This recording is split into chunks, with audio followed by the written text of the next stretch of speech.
How you guys doing today? It's Anthony Ganji. Welcome to another episode of Tier Talk.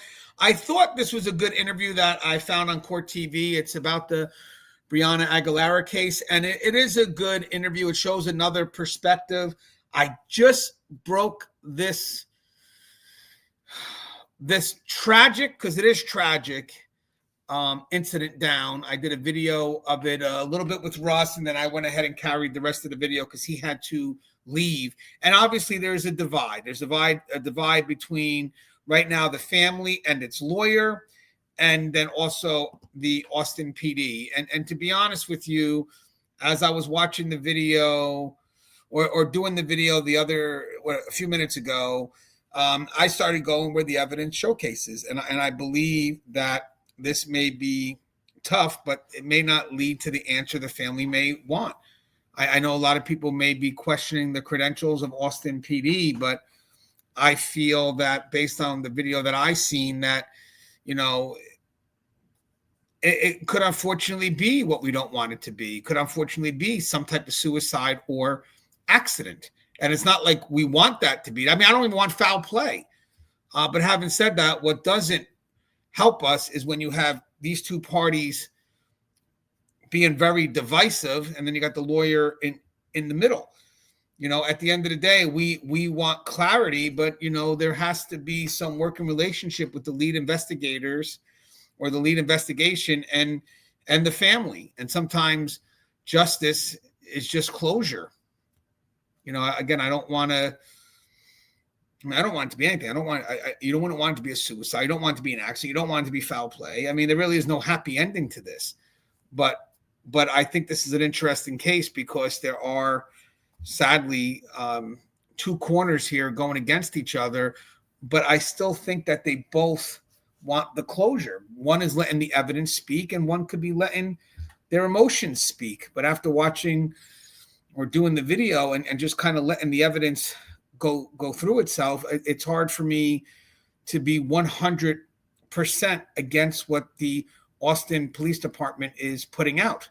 So I think this video provides a very unique perspective in light of what I feel is the factual direction. But again, this is just my perspective. All right, so let me go ahead and play part of this, and I may stop it a few times. It is not common for a police department to speak publicly about a death by suicide. But inaccurate information has circulated and been reported. And that has led to additional harm of innocent people, bullying included, and their families. There have also been statements suggesting the police have failed to do our jobs. Those statements are not accurate. So guys, I just think at this point, what happened here is that the Austin PD feels that they need to go ahead and make their statement, because right now there's just people running with their own narratives, and they're attacking the PD. They're attacking probably the three women that were in the room, the apartment. And basically, usually they would kind of hold back, but now they're being forced to provide some level of clarity. And I think there is some confusion here. I think they should have really waited to kind of push to the public what they think it was. I don't think they should have said suicide. They should have waited for the toxicology to come back. And then, I'm not going to say that even changes anything, because maybe there's some definitive evidence there that shows them that it was some suicide, a type of suicide, that it wasn't accidental, it wasn't undetermined. But with that said, I think they felt they had to jump ahead. I mean, maybe they'd rather have kept quiet, but they had to jump ahead because the narrative was moving too quick, and eventually they would have lost total control, because this is what happens. It gets released to social media and it becomes chaotic. And then, you got people that could be siding with the family, which rightfully so. It's a grieving family, but, there also could be many reasons why they may not want to believe the facts. And now what happened, as maybe just trying to understand the case, became an attack. And they're not attacking the family here, but the family is attacking them. And I don't know if that's the lawyer pushing it, causing a divide, saying Austin's PD is racist, they're lazy. I mean, these are the people that are trying to go ahead and find answers. And sometimes it's not the answers we want. But let's see some more. Now for what's trending in true crime, the death of Texas A&M student Brianna Aguilera has many people asking questions. The 19-year-old was found dead early Saturday morning after going to a football tailgate the night before. Now, police say it appears that she fell, citing her injuries, and that a witness heard a thud. Authorities now say that Brianna died by suicide, but her family doesn't believe that that's true. Police explained how they came to their decision. My name's Kate. Sorry, guys. Let's just get through this commercial. There we go.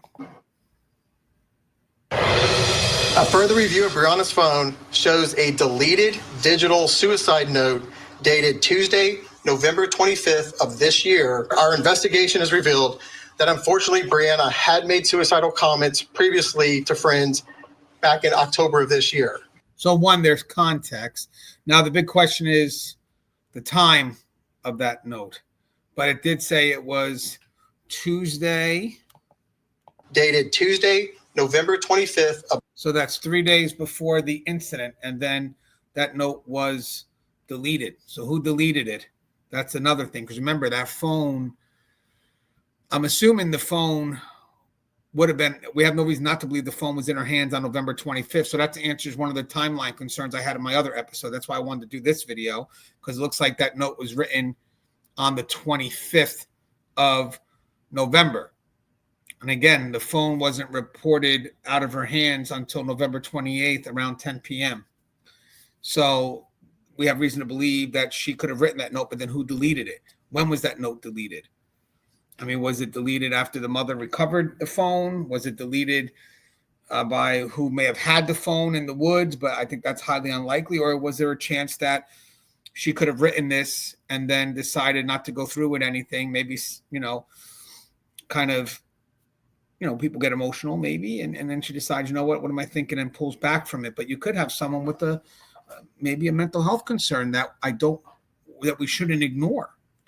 And I know some people are saying, well, maybe they relied too much on digital evidence, but we don't know that. We don't know what else showcases context that gives weight to that foundational evidence, that suicide note. Because again, it's a suicide note, but there's also text that she sent her friends as well. But this date matters. That's November 25th. That's when they said that it was written. This year, our investigation has revealed that unfortunately Brianna had made suicidal comments previously to friends back in October of this year. This continued through the evening of her death with some self-harming actions early in the evening and a text message to another friend indicating the thought of suicide. So we got to understand what's the self-harm in action. And then I guess she must have been going through something that day, because it's, that day there was also, as they mentioned, a series of texts that noted that she could have been going through some mental health concern. Again, they may not release it, but eventually it could come out. So why does Brianna's family think that this wasn't a suicide? Let's explore that. Let me bring in our guests. With Black Ops, private investigators also served in the NYPD, and our military, Manuel Gomez, is with us. So is retired NYPD detective and the co-host of the Gold Shield Show, Tom Smith. Good morning to you both. I know you both are wonderful people, and I know you feel for this family because this is just tragic overall. Let's kind of explore why the family might be doubting what the investigation has yielded. Tom, would you start us off with your thoughts, please? Yeah, it's sad, and police get put into these situations quite often, unfortunately. But, as a parent, you never want to think you don't know your child, or you don't know what your child is going through, or even to this extent. So the pushback of the conclusion of this is quite normal. And we run into this a lot when we arrest, children or young adults, that their parents don't want to believe that they could be involved in something like that. And this is very similar when it comes to a suicide. Guys, that's powerful what he's saying, because I said this in the other video. So if you guys get a chance, I would recommend you watch the first video first. But, there's a level of responsibility we take over our children. And when something happens that doesn't align with our beliefs or our values or what we feel we've pushed towards our children, then there's a level of denial that we may have, because part of it may be that we may take on a responsibility and we may not be willing to take on that responsibility. So maybe it's safer to go into denial, because if I don't go into denial, then what's that say about myself? What signs did I miss? What type of parent am I? So sometimes the protection could be the denial. So again, it makes sense to me. But again, that decision is really based on emotion and not fact. Now you have the investigative division. This is what they have, and everything's being questioned. I'm not saying that this case doesn't require its due diligence. It does, but I have a feeling part of this case was rushed because of how fast it got released to the media.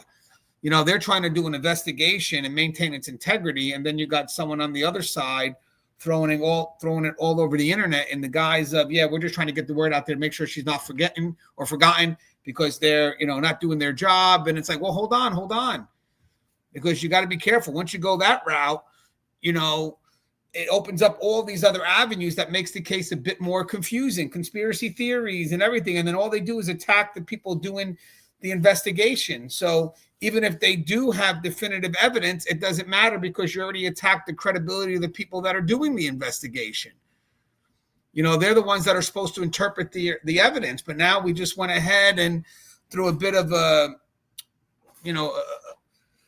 bit of a concern in the mix. It's we're going to attack the credibility, saying that they're doing a lazy investigation. They're not doing enough. And we really don't know all the stuff that they have done to draw that conclusion. But I don't think they just come up blindly and say, this is what we think, and be done with it. I think there's a lot in play here before they decide to go out on air and say, hey, this is what we believe. Do I think they did it too quick? Yes. I said that in the last video. They should have waited for the toxicology, but I felt that maybe they felt they couldn't, because there was pressure and just the story was going on its own chaos whirlwind, because of just the end result of just people just throwing in their own narrative, challenging the credibility of the investigation and just not allowing it to follow through. So what happens is Austin PD, a little bit different than LAPD, because you saw with Celeste Rivas Hernandez, but Austin PD, they didn't sit there for that long while they're being attacked. LAPD waited a bit, but Austin PD said, screw that. We're not taking that. We did our investigation. We stand by what we've done. And in an effort to provide transparency, in an effort to build clarity, this is the end result. It winds up building animosity. And it's funny, when you looked at the Celeste Rivas Hernandez case, they should have spoke up sooner. Why didn't they? And then this is the end result when you do. It's like you can't win. It's just no matter what happens, once the narrative gets out there and it just starts taking its twist, what we wanted? Maybe they should have kept quiet the whole route instead of being pressured to say something, or if they didn't say something, they would be hiding something. It's a very tough call. So I understand why they went out quicker. Maybe what they said wasn't the best, I guess, at this point, but I understand why they had to release a message, because at the end of the day, this wasn't really about justice. This was about an attack on the Austin PD, and the Austin PD is like, hey, listen, we can't go through this. So we're going to go ahead and kick back, just a little bit, respectfully. The investigation's lazy, they're not doing enough. And you heard the young lady, the officer, we are doing enough. And again, it takes a lot of, I think they know enough to make that decision. Tom, thank you for that. Manuel, what are your thoughts about what the family may be thinking this morning? Well, first of all, I want to say my condolences to the loss of this beautiful angel. And second, I do have to concur with my colleague here that, this does happen often where people jump to conclusions. But what I have a problem is, Julie, this case was labeled suicide too quickly. The toxicology reports haven't come back. We haven't had a full coroner's examination revealed to what the evidence revealed on that. And the other thing is the fact that they're saying that she fell off the balcony. No, Julie, this girl was approximately 5'3" in height. The fence that was on the balcony is approximately 5'5". She had to climb over and jump over. So I don't believe she fell. And I lean to the fact that I do think this was a suspicious death. Oh, interesting, Manuel. Okay. That could be for many reasons. That could be that maybe when he said suspicious death, that's a pretty safe answer, because the suspicious death could also be her taking her own life. So, I mean, you know, whether the intent was to do that or whether she leaned over too far in the railing, I mean, we don't know. We just don't know. But I understand Austin PD also said, hey, you know, we had to kind of just start getting involved where the narrative was spinning, because again, people are being bullied, they're being harassed, social media is coming after them. So at this point here, they just, I guess, try to do what they can to, well, ultimately protect the integrity of the investigation. Ultimately. Let's go further here. We know that Brianna Aguilera called her boyfriend right before her death. This is approximately 2 minutes before the 911 call after the fall was placed. Let's listen to what one of the detectives who worked the case had to say about that. You mentioned an argument with her boyfriend before her death. How soon did that happen before her death, and were you able to make contact with him as well? So I have spoken with him multiple times. That phone call happened approximately 2 minutes before the 911 call of her reporting her on the sidewalk. Okay, and so now the concerns are really, did the boyfriend really speak to her? Could he have spoken to someone else? But obviously they know the phone call took place, even though it wasn't on Brianna's phone. They do know the phone call did take place. So, but again, the doubt here is, who did the boyfriend really talk to? Because I know that's kind of being tossed in the on certain social media, Facebook groups. You know that she also, according to police, attended the tailgate but became quite intoxicated at the tailgate and was actually asked to leave. I think that's extremely important. So I don't mean to cut it off all the time, but so from the interviews I saw, I don't think the family is addressing the fact that she could have been drinking. She could have, been a bit partying. Again, that's why the toxicology is so important, because then you can find her state of mind. Was she under the influence? But then again, they could twist that too and basically say, well, somebody got her drunk or somebody drugged her, or, depends on what's in her system. So either way, they'll minimize some level of accountability, so if she was drunk and, now we know that, she was under the influence. Okay, well then the family may kick back and say, well, who kept on giving her alcohol when she was obviously underage, shouldn't have been drinking, even though we know that this is a spot, they say, where they do party. So, and she looks like she's very petite, so I don't know how much alcohol she could handle. I don't know her personally, but I think that would have been good for the toxicology to come back before the police or the law enforcement would have made their statement, because then that would give them a little bit more evidence to lean on. But again, I think they were pushed out. They pushed to say something or pressured to say something because the narrative was just going in so many different directions. But I haven't seen much of the family pushing the fact that she could have been intoxicated, because there's a lot of people saying that she was drinking or under the influence. So again, next argument will be is, did she choose to drink or was she forced to drink at some level? Detective Smith, back to you. Do you think it was too soon? Manuel raises a really interesting point for discussion of not having the toxicology back, but already labeling the cause and manner of the death here.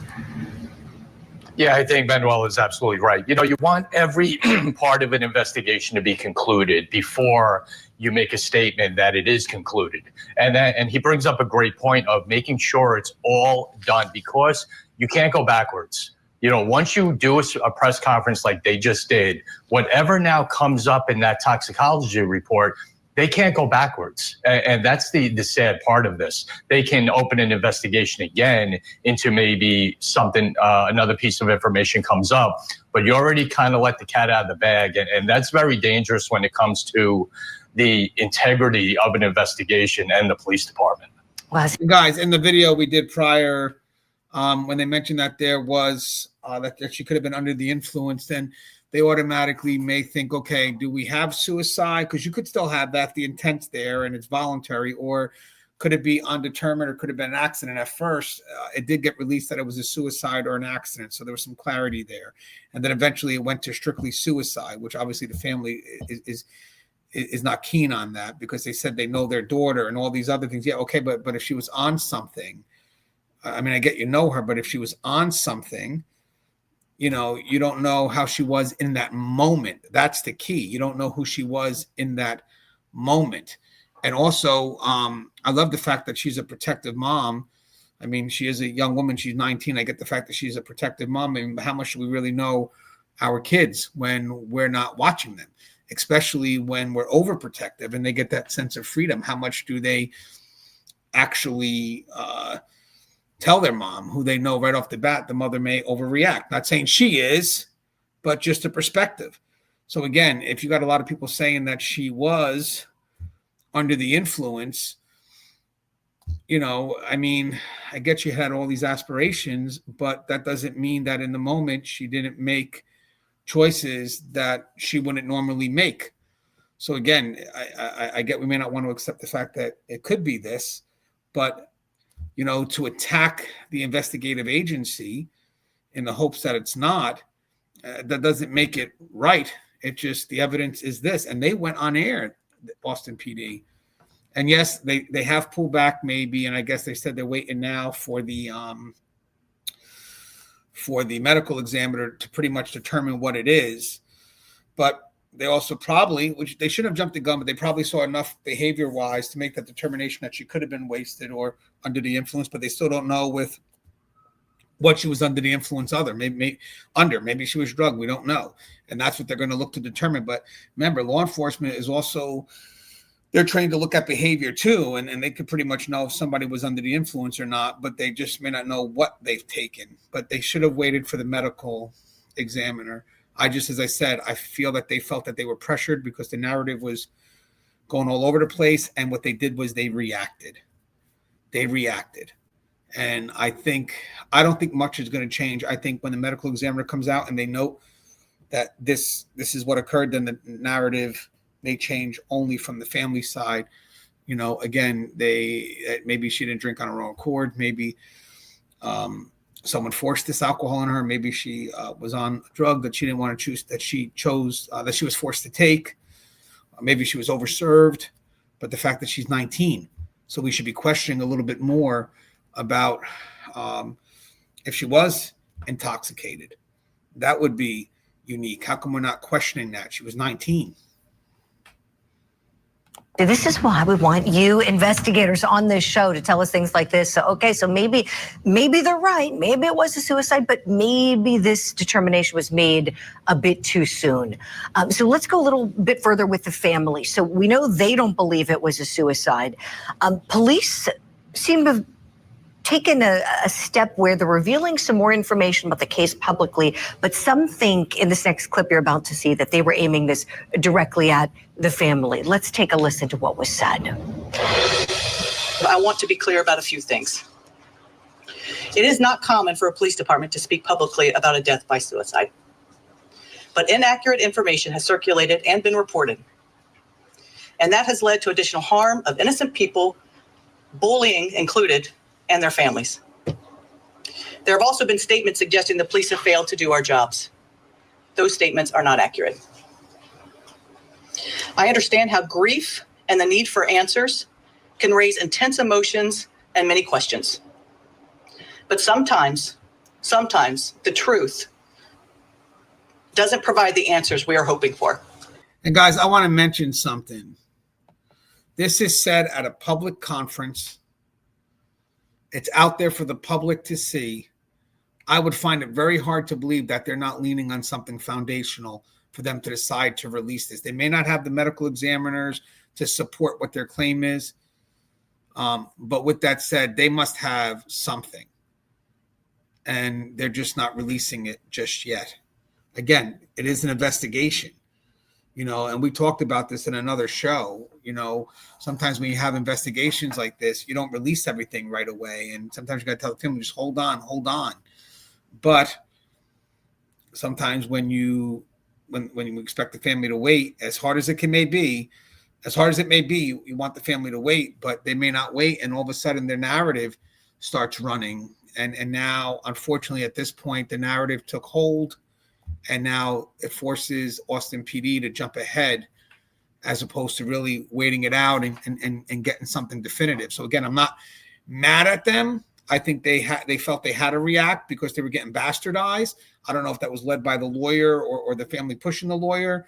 But I think this is hard to say, but maybe if they would have let it take its course and wait for things to return instead of just putting stuff out in the media, the family putting the stuff out in the media and then it going like wildfire, we wouldn't be at this point. This was something we should have just slowed down with, because now everybody's divided. It's totally reactionary. And now, again, when I say this before, when we're divided, the first thing that gets lost is justice. And in this case, justice may just be closure. I mean, it's hard to say that, but the one lady on Court TV mentioned this could be someone with a mental health concern that we're not aware of. Or, maybe the family is aware of it. Maybe the family, that's the reason why she's so overprotective. But granted, sadly, I've learned this in my own stories. I know a lot of people have taken their own lives. And in the end of the day, we try to do what we can to stop them. But all we do really is lengthen their timeline. Eventually, they're going to make a choice. And you're just not going to be there. And then you feel like you have to carry that guilt forever. And it's tough because a lot of people, I'm not saying, just hear me out, just objectively, a lot of people may see that from someone who takes that route, especially for someone who lost somebody, they may see it as a selfish way of going. And that's controversial, but they see it because the people that are left behind are always doubting themselves, whether they could have done more. And, that's a lot to take in, but with that said, I think in this case here, sometimes the evidence may point into a direction, like she said, you don't want to hear, but that doesn't mean that the evidence is wrong. All right, hold on, let me finish up this. And that is this case. Okay, so Brianna Aguilera's mother responded to what was said in the press conference saying, quote, "Please don't believe this lazy investigator and investigation. Tony Buzbee will get us the justice we need." He's a lawyer. We've heard his name in the Diddy case, if that name sounds familiar to you, representing several civil victims. He's the one also that Jay-Z fired back at. That's beside the point. And one. So what more can the... So this... I'm not saying it's the right or wrong, but he has a habit of putting himself in the center, I guess, of high-profile cases. I'm not saying he's doing anything wrong, just saying just to take into account. I mean, I looked at his social media page, and he's got a lot on his page about this case. I guess in his effort to bring awareness, which he could be doing, he's also bringing visibility to him. And his law firm, just to show you sometimes awareness also could bring visibility, but may not be just visibility that we want for the person, the victim, but rather it could be done for their own gains. I'm not saying that's the case here, but I'm saying in an effort to be fair, we have to look at everything. And I'm looking at Tony Buzbee now. Again, it's not a knock. It's not. I'm sure he's been through this before. I mean, he's out there, but instead of working with the police department, he seems to be going after them. Here, I got a little bit here. I'll show you one. To servers, because I know, here's what bothers me. And I say that, and I preface this because I'm incredibly nice to servers, because I know, the job can suck. Well, hold on, that's the wrong video. Hold on, let me show you another one. I'm going to have to show you this one. Let me close this off for 1 second. Let's actually just do it through here. And again, it's not a knock. It's just we have to look at things as objectively as possible. So let's look at Tony Buzbee. He has his page right here. Can you guys see it? Let me see. Let's share this. It's a public profile page. There he is. I'm blessed and fortunate. All right, so now we have, and here we go. Within hours of our press conference, the Austin Police Department now has never made a determination in this case, and the investigation remains open. That's an about face. They changed their tune because we pointed out how shady their investigation has been and how unprofessional was to hold a news conference and state that they had determined and concluded their words directly to my team that Brianna Aguilera committed suicide. Shame on you, Austin Police Department, the arrogant investigators. I mean, you know, it's just not an effort to help anything. It's just an attack. I think that they responded because they acted hastily because maybe they were just reacting. I'm not saying it's the right thing, but man, they were being attacked by all sides. And then you have here, reminder, Buzbee Law Firm and Gamis Law Firm to release information. So the law firm's name is right at the beginning of this message. The police version of events doesn't add up. I mean, the problem is, I really think that stuff like this should really be between them and the investigation instead of releasing it out right now. It just happened. It just happened for immediate release. Now, this was December 4th. Buzbee Law Firm again. I mean, there's the company again. The Buzbee Law Firm and Gaines Law Firm will hold a press conference. I mean, it's just at the conference, according to Buzbee Brown. I mean,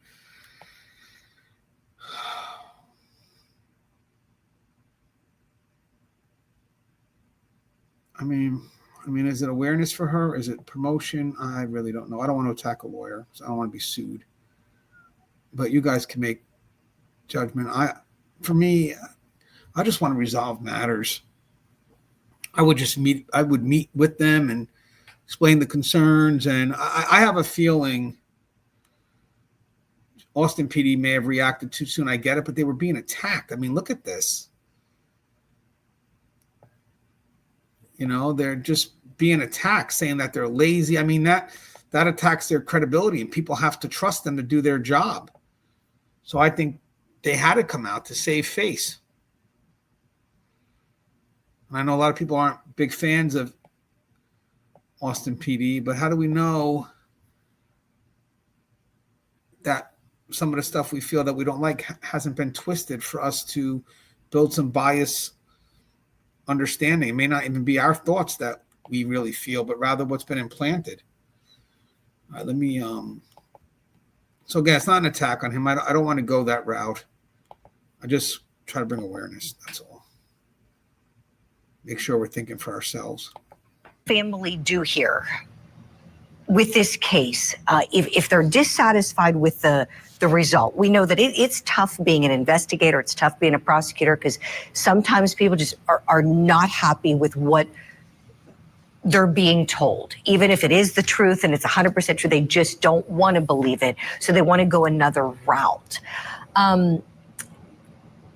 Manuel, what do you think when you hear this mother calling these investigators lazy?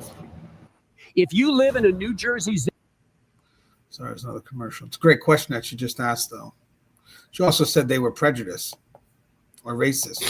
Well, unfortunately, I have to say this is a national problem, Julie.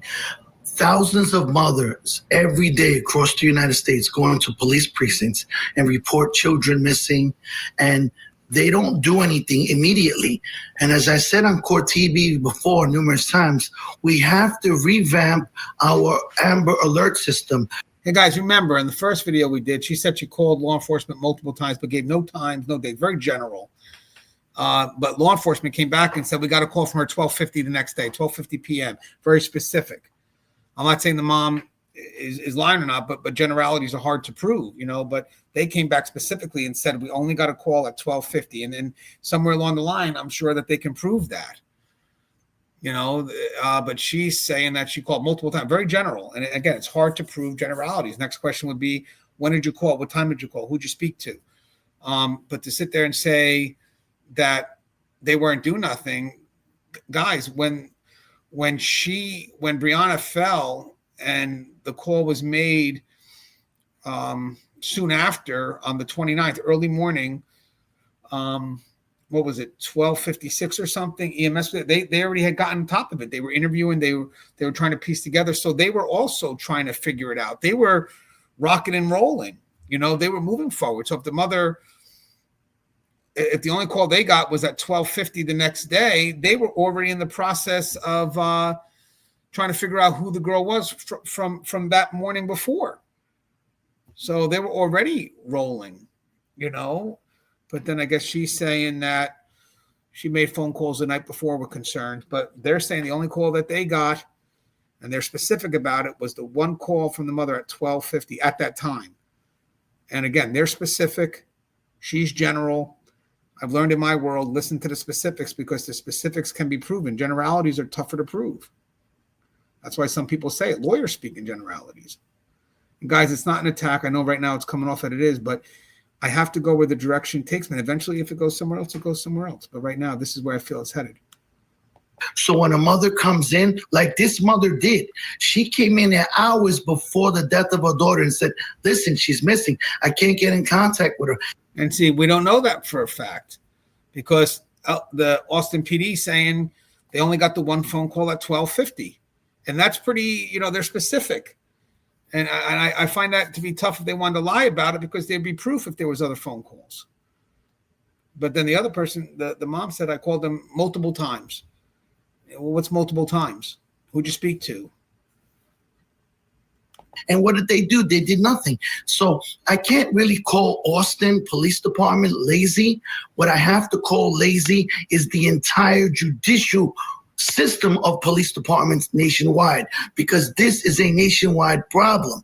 So what I would recommend for the mother is take the beauty of this angel and use this as an example with a congressman or a senator, so that we can revamp the system, so that we can make sure that angels like this don't get lost. Because the key thing, Julie, is timing. When somebody reports someone missing, please, they have to act immediately. Unfortunately, the NYPD, Austin Police Department, California Police Department, all of them do not act immediately.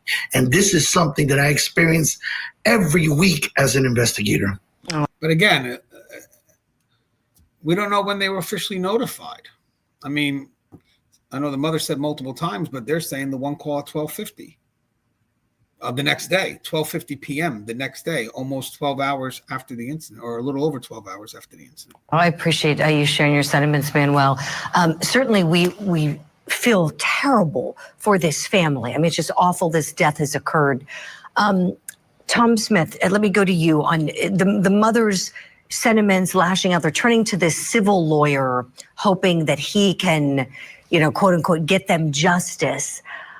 What do you expect to happen next? Well, remember, he is a civil lawyer. So, I mean, he would know more about this than I would, but it's not a criminal lawyer. It looks like they're saying he's a civil lawyer. So he's used to preparing for stuff on the front end for a lawsuit. So, I mean, could it be in his best interest to try to challenge every avenue the police come up with to showcase that they were negligent? Maybe, I'm not saying this is the case, but hypothetically, I mean, is there a chance you profit off of someone's suicide? We don't want that. We want the truth to come out regardless of, payday. It's not about payday, but we have to look into these things too. Could this be motivated by a chance to make profit? And is that harsh to say? It could be, but is it a question that's worth asking? Why not? That's a fair question. It's not an attack, but it's a fair question, because I noticed in one of the things, no matter what the outcome would be, there'd be a challenge to it. It's like Austin PD would never be able to win at anything, no matter when they were talking about the text messages. It was about the timing. It was about who sent it, or it was about it being mischaracterized. I mean, that covers every perspective that Austin PD could find out. So there looks to be ready a challenge in case it goes any route it could go. But what do you mean mischaracterized? Well, that means we know she wrote it, but it's being misunderstood. Or how do we know she even wrote it? Or how do you know what happened in that timeline? It's like, well, there's not much avenues for me to go to, but if I show you evidence, you're going to question everything. Even if the fact that, hey, she wrote this right beforehand, well, it's being mischaracterized. Or she wrote that note, that was a creative writing assignment. Well, by who? Who assigned that? Because it looks pretty specific.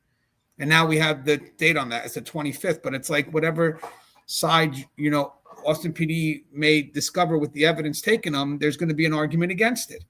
And again, that doesn't mean it's true. It just, the evidence says this. And I would like to assume that with all these experts here, they've looked at every perspective. And this is ultimately where the evidence is taking them. The lawyer, through the lawyer, they're probably going to go with a private investigation company or an investigator to redo everything and relook at it on their terms, at their pace, and to see what else they can find out. I think that's the normal course that families go through, and they have every right to do that. Just picking up on one thing you asked, Julie, and Manuel touched on, I think law enforcement today relies a little bit too much on technology, and to just sum this up because she texted something or wrote something in her phone, I think might be something they can relook at.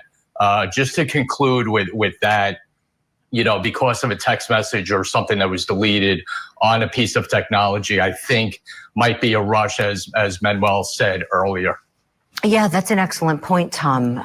Thank you for that.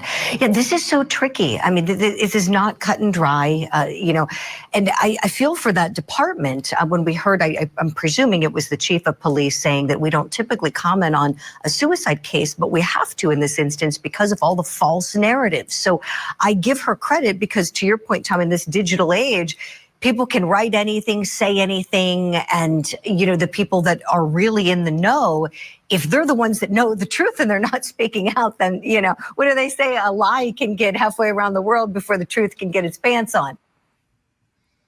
So now I want to look at the press conference, which is recommended my way. So I figure we can go ahead and discuss it. So stand by. Okay, so this is the press conference. Let's see what's here. I haven't seen it yet. To Mr. Tony Buzbee.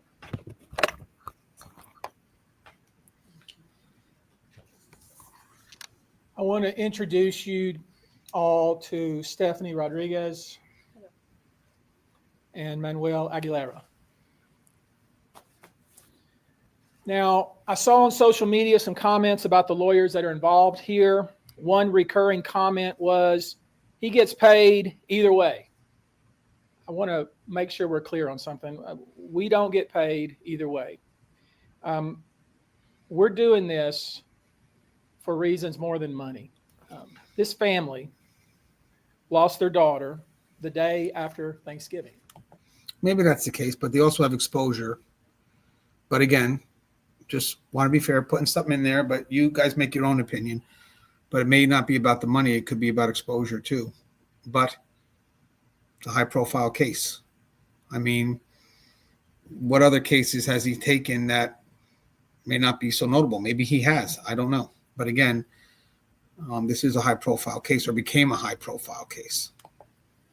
Mere weeks before Christmas, Brianna was a girl who had the world at her feet. Her whole life was in front of her. She was a girl with big plans and big dreams. She was an honor student, a former cheerleader, a proud sophomore at my alma mater, Texas A&M.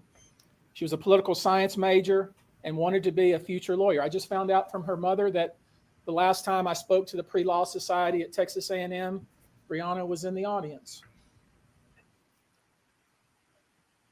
We refuse to believe that this young woman committed suicide. Why? Because she was not suicidal. I just want to say, I get they refuse to believe, but I get that. But if the evidence, I would refuse to believe that my child, if they did something, committed suicide. Of course, we would refuse to believe it. Who would want to accept that? That's something that's extremely hard to accept. So that makes sense. They refuse to believe, but that doesn't mean it didn't happen. Committed suicide. Why? Because she was not suicidal. Contrary to what has been sloppily reported, in many cases by a lot of the people here, she did not engage in self-harm. She had never tried to hurt herself before. See, so right now I will mention, I mean, this doesn't really help out anything. I know that, maybe being aggressive is what people want to have. I get it, but that doesn't really help out anything. It doesn't, it's sloppily being reported. And all it does is wind up pushing what should be a resolution into win-loss. That's all it does. At the end of the day, it's not about meeting in the middle, but rather who's right or who's wrong. And this doesn't solve anything. It doesn't solve anything. Resolution is working together, not trying to push for right or wrong, but rather, what does the evidence show? Again, that's the only thing. It forces you to react. And sometimes for me, maybe that's why I feel a certain way about it, because I feel that people are being attacked. And it's just, I don't know, maybe I don't know if I was a victim of being bullied. I have no idea. I know is that when I feel that someone's being attacked at this level, it makes me lose focus for a second of what we're trying to do. And then I wind up just holding animosity towards the other side. It's like if we want to know what happened, it's a resolution. This isn't about right or wrong. We're not against each other. We all want closure. So why are these groups of lawyers engaged in this? Because this family wants the truth. They're entitled to the truth. We were asked by these parents who love their daughter to find the truth of what happened to her. They didn't feel like they were getting thorough information from the Austin Police Department. And despite what the detective said yesterday, or maybe implied yesterday, it's kind of hard to figure out what he was saying. See, so the only problem is, and in me, is when you look to attack the credibility of the investigation, then it's like open game. Then no matter what they produce, no matter where the evidence takes them, if they're the ones that are interpreting it, then it's got to be wrong because their credibility is shot. And what happens if they do bring the Texas Rangers and then they find the same thing? Will they go back now and apologize to Austin PD? Or they continue to say that the Texas Rangers are now wrong? Let's bring in the feds. It's just, why don't we work together? But I just feel that, the attack and bickering, I don't think this is what anybody would want in the end. This is very much an ongoing investigation. I've been around a long time. Good investigations lead to conclusions. Bad investigations start with a conclusion, and then they try to support the conclusion through the investigation. It's clear to me, based on what this detective and the things that he said to Stephanie, it's clear to me that he had made a decision immediately about what his conclusion was and then went about trying to support it. Now, guys, in case you know how investigations work, is there's layers.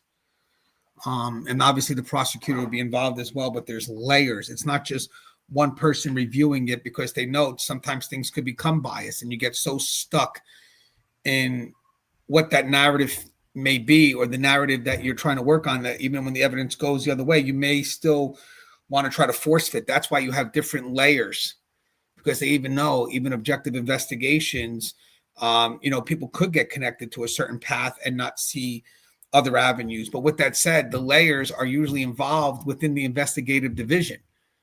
That's why it's not just the investigator coming out defending his actions, but rather it's the agency defending the actions of the investigation itself, because they know that there's layers. And this has been brought up probably multiple layers before that conclusion was made. It's not just the investigator. The investigator presents it, and then you have people that are going to be reading it, and then that's each layer, that's each filtered. So they're going to read it, and good, good supervisors will say, hey, you didn't answer this, you didn't answer that. Did you go this route? Did you go that route? But maybe there was something shown, and that says, hey, you know what? We got what we got it. It's right here. It's clear as day. And then, and the one thing he said, it's an active investigation, which means that if it's active, not all the information is being released, and they don't have to release it right away. They have to protect the integrity. But once it's completed and clarity is there, then they go ahead and release it. But there was such a rush. It looks like the investigation was still pushing forward. Like you said, it's active. So we don't have the answers. We don't know what led to that conclusion. But mind you, it would be a layered review. So, I mean, I get it, but now you're saying that everybody that would have saw that investigation before it made it to the top and made that determination was all biased based on the investigator when that's not, they initiate it, but there's people there to neutralize subjectivity as it layers up or across. Some good investigators will also have somebody with them, working with them, so they can not get caught in what would be a myopic path. I've seen it. The Austin Police Department formed a conclusion within hours of this tragedy that this was a suicide without any investigation. This family had a horrible tragedy, and the communication from the Austin Police Department was so bad that the family became concerned enough to engage me and my colleagues at Gamez Law. And they also asked the public for help. With proper communication, this matter would be treated like most investigations where no information is shared until actually after the investigation is complete. And the reason why that's done is because as information is still gathering, they have to deduce, they have to go ahead and follow certain things. And it's just a lot of stuff happening before they can bring clarity to it. So you try, I get that you want to be transparent in the process, but unfortunately, sometimes if you go too quick and there's really no clarification, you're still trying to figure out the path, this is what happens. It becomes confusing. It becomes confusing because there isn't really a known direction just yet. So that's why you do have to wait until it's officially done. He did say it was still active, so I'm assuming it's still active. And then when they feel confident, they're able to go ahead and provide their piece and answer any questions that people may have that require clarity. But when you have an investigation still happening in the moment, it's hard to provide that clarity because you're not ready for it yet. What did we see yesterday? What we saw yesterday was a hurried, rushed press conference. And I think we all can agree the reason they had a press conference yesterday is because they knew that we were going to have this conference today. I don't know if that's true, but it could be. I think the reason why they had the press conference, they were being attacked because one of the first things the young lady said from law enforcement was, hey, I want to get this out there. These are the things that are happening. One, they're losing credibility. So, of course, they have to say something to regain some level of credibility, and that people that could be innocent are being harassed. So I think what they did was, hey, maybe it's not even about us some more, but we have to, make sure we protect people because that are being harassed because the integrity of this investigation has been leaked. And we have to protect all those that were involved at some level in this investigation. So I think right now we have to put something out there because the integrity is gone because of the push. So I don't know if they're reacting to the press conference, even though he may say that's the case. I think it's because they're being attacked by all the outside world here. They gave the family no notice of the press conference. They sent 2 emails, and then the detective went on camera in front of millions of people and told everybody that this young lady committed suicide. Ironically, the same thing he told Stephanie, the mother, within a few minutes of talking to her without any investigation. That's not the way it's supposed to be done. So, by the way, if it's not, I want to make sure we have time. So they believed that after, and I could be wrong, just bear with me, they found her early morning, somewhere, was it 12:56 a.m.? And they didn't talk to her till 12:50, but didn't really confirm 12:50 the next day in the afternoon, and really didn't talk to, really try to find out if it was Brianna a few hours later, I believe, if I'm correct. So that's a good 12, 13 hours. That's not a few minutes later. That's 12, 13 hours of them trying to figure out who this individual is. So there's a lot there before they even spoke to her. And I think that would come out. That's just my opinion. Am I wrong? I don't know. But it started the moment they made the phone call to 911 when she fell. So, and then her first call that we know of that's official from APD is 12:50 the next day, 12:50 p.m. the next day, even though she said she called multiple times. That's not what APD is saying, and it's documented. So I would like to know, and it's fair. I know you said call multiple times. What were the exact times? How do we know those calls were made? Who did you speak to? Because right now it's a generality. It's a generality. I'm not saying she didn't make, maybe she did make the phone calls, and now Austin PD is lying, and that's a concern for me. That's enough for me to now go ahead and shift my story, shift my narrative.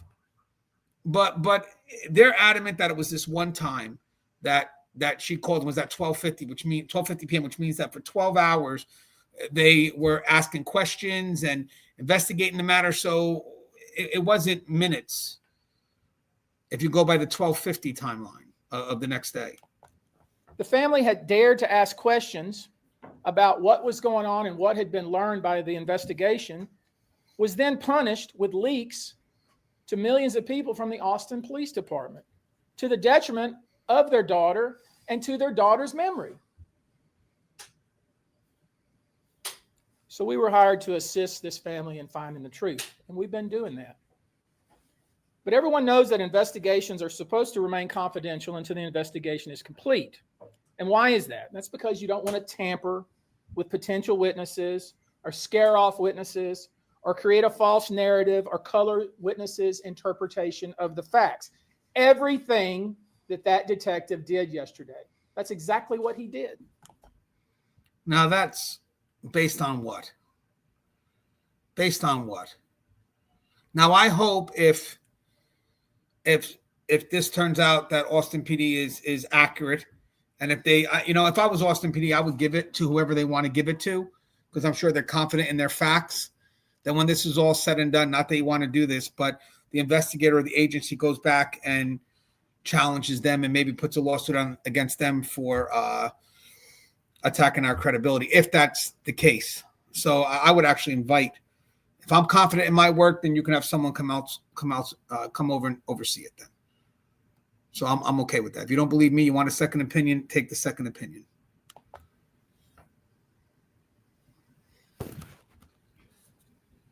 Do you realize that the autopsy has not been completed? Now, I want you to let that soak in for a minute. The autopsy has not been completed. The medical examiner's office told us that it will not be completed for 60 to 90 days, yet you had the so-called lead detective in front of millions of people saying that he had concluded that this was a suicide. Now, how unprofessional is that? The police department asked the medical examiner to do a toxicology report. We don't have the results of that toxicology report, yet this investigator stood in front of all of you and said that he had concluded this was a suicide, even though by law he doesn't have the authority to make that conclusion. Only the medical examiner has that authority. The police department also asked for a rape kit to be done. They admitted to us yesterday in a Zoom call that, well, if they do the rape kit, we don't even know where they're going to send it to. This is what we're dealing with, and that's the reason we're involved. And guys, that is a big concern, because only the medical examiner coroner can legally declare cause of death, manner of death, suicide, homicide, accident, natural, undetermined. Police do not have the authority to decide any of these. So police can, from a working theory based on early observations, communicate that they have found no signs of foul play, tell the family that evidence so far points towards suicide or accident, share preliminary findings with the public. So they could have just said, maybe it points in this direction, but making it seem definitive is a big concern. But we could get caught up in the back and forth of what could be just a bad choice of verbiage, sadly. But they could have said, this looks towards this, as opposed to making the declaration. Or has it, or have we assumed that they made that definitive? So technically they could say this is what we're looking towards, but they cannot make the official declaration. It has to come from the medical examiner. So I mean, was it an official declaration, or could it have been just them saying, this is what we're looking at, this is what it could be? But it looks like, for most part, people think it was an official declaration. And again, this is when they decide to share their preliminary findings with the public. So what police cannot do is police cannot officially rule a death as a suicide. They cannot close the case as a suicide until the ME finalizes the report. And the ME's ruling controls everything. It becomes its legal classification. It determines how the death is recorded and impacts future investigative direction. So APD publicly stated that evidence points to suicide, but they also clarified the medical examiner determines cause and manner of death. APD has never made a determination in this case. All right, so I just want to kind of question something here. Because statements matter. What's being said matters, and I don't want to make. I want to make sure we don't lose what was really said. So, APD's lead investigator Robert Marshall, and this comes from People Magazine's coverage, said all the evidence we have recovered is indicative of suicide. A further review of Brianna's phone shows a deleted digital suicide note dated Tuesday, November 25th, written to specific people in her life, and that comes from People. And I just want to show you what indicative means here. Indicative equals suggesting, pointing towards, consistent with, but not conclusive. It means the evidence leans in that direction. The evidence is compatible with that explanation. The evidence does not contradict that explanation. But that does not mean proven, established, officially ruled, final, or determined by the medical examiner. In the APD's context, all evidence is indicative of suicide. What the investigator was communicating is everything we've seen so far suggests suicide, but not we have proven suicide, the medical examiner has ruled suicide, and this is officially classified as a suicide. So why this matters? Law enforcement intentionally uses softer verbs like indicative of, consistent with, appears to be, point towards, or no evidence of foul play. These protect the department from prejudging the case, making a medical ruling they are not authorized to make, being accused of closing the case prematurely, and liability if the medical examiner later finds something different. It's a hedge, not a conclusion. So now this makes me second guess what I also said earlier. They see, we get sold off with the media. Maybe they didn't come right out and say this is what it was, but this is what it's leaning towards. So how the public interpreted it versus how APD meant it. Public heard police ruled suicide. APD may have actually said the evidence we have suggested, the evidence we have suggests suicide. This is why they later clarified the medical examiner determines cause and manner of death. APD has never made a determination in this case. They had to walk back the public interpretation of their language. So guys, this starts to make sense because you look at my other video and now we look at this video. It makes sense why there was a bit of a back and forth because they may believe that what they said was misinterpreted. We said it's leaning towards that. We didn't say that it was, but they're making it seem like that they said that this is what they said definitively. And then you see the next day or whatever the statement changed. It doesn't really change. It says for clarity. So again, especially with law enforcement, you're allowed to, add to reports or build clarity. You just can't change anything that messes with the integrity of it. So maybe the first time around, this is what they said and it got misinterpreted. And the second time around, they came out and they said, hey guys, sorry about that. This is what we mean. It was leaning towards that, but we did not make the decision that it was. That can only come from the medical examiner. So to me, that makes a lot of sense. And that, unfortunately, is being bastardized right now. So, I mean, is it really what they said or the interpretation of what they said or what we're being fed as the interpretation of what they said? And that is a very important distinction. So then you had Chief Lisa Davis. This comes from KBTX. She says it's not common for a police department to speak publicly about a death like this one, but inaccurate information has circulated. This is a death by suicide. So she's basically saying that that's what was inaccurate, that it hasn't really been confirmed. So APD on criminal activity, source Oxygen. Comes from the moment this call originated. At no time did any evidence point to this being anything of a criminal nature. And this is a different source. What the APD did not say was the medical examiner has ruled the manner of death suicide. This is the official manner of death, or the case is closed as a suicide. They did not issue a legal or formal death classification, which only the medical examiner can do. Again, I'm learning with you guys. So the APD's clarification about their authority after backlash, APD issued a statement, and this comes from my San Antonio. The medical examiner determines cause and manner of death, and APD has never made a determination in this case. They just said this is where it's going, but they didn't make the final stamp. So there may be some confusion that way. How the media framed APD's statement, many outlets presented APD's statement as declarative and final. Example, death ruled a suicide by police. That came from KGNS. Police say the evidence shows she took her own life, KBTX. Austin PD said APD announces suicide ruling. That comes from Statesman. These headlines blurred the distinction between APD's interpretation of evidence and the legal ruling by the ME. So what was APD doing? They were not issuing legal ruling because they cannot, only the ME can, but they were doing two things: presenting their investigative conclusion and trying to counter online speculation and pressure. Their wording sounded declarative, but by their own later clarification, they were offering an investigative interpretation, not a formal manner of death determination. So just to summarize, Austin PD publicly stated that all their evidence was indicative of suicide and referred to the case as a suicide in the press conference. However, only the medical examiner can legally determine the cause and manner of death. And APD later clarified that they had not made an official ruling. Media headlines amplified APD's language, creating the impression of a formal suicide ruling before the medical examiner report was completed. And this is something he could lean on as bias in the investigation. And this all comes from People Magazine, KBTX, KGNS, Laredo, Oxygen, Crime News, My San Antonio, and Austin American Statesman. So maybe that provides some clarity there. And this is good because this adds perfectly well to the dialogue I had just earlier. This is something that, again, you learn as we go, trying to figure out as we go. All right, let's see what we got next. It's like the Keystone Cops over there in Austin. And it's incredibly frustrating to this family. Why would the Austin Police Department hurriedly perform or set up a press conference and leak details of the investigation and suggest to you that there was a suicide note without the medical examiner ever even performing their job?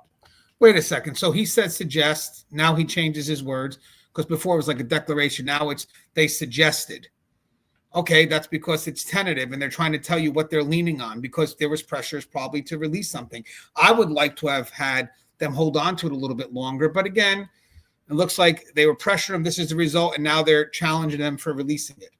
And the Keystone Cop remark, it means they're messing everything up. They look disorganized. They appear untrained or sloppy. And the investigation seems chaotic or unprofessional. So it refers to a group of bumbling, clumsy policemen from old silent films who ran around in chaos, crashing into things and making mistakes. So it's an attack. That's all it is. It's an attack on their credibility, an attack on their integrity.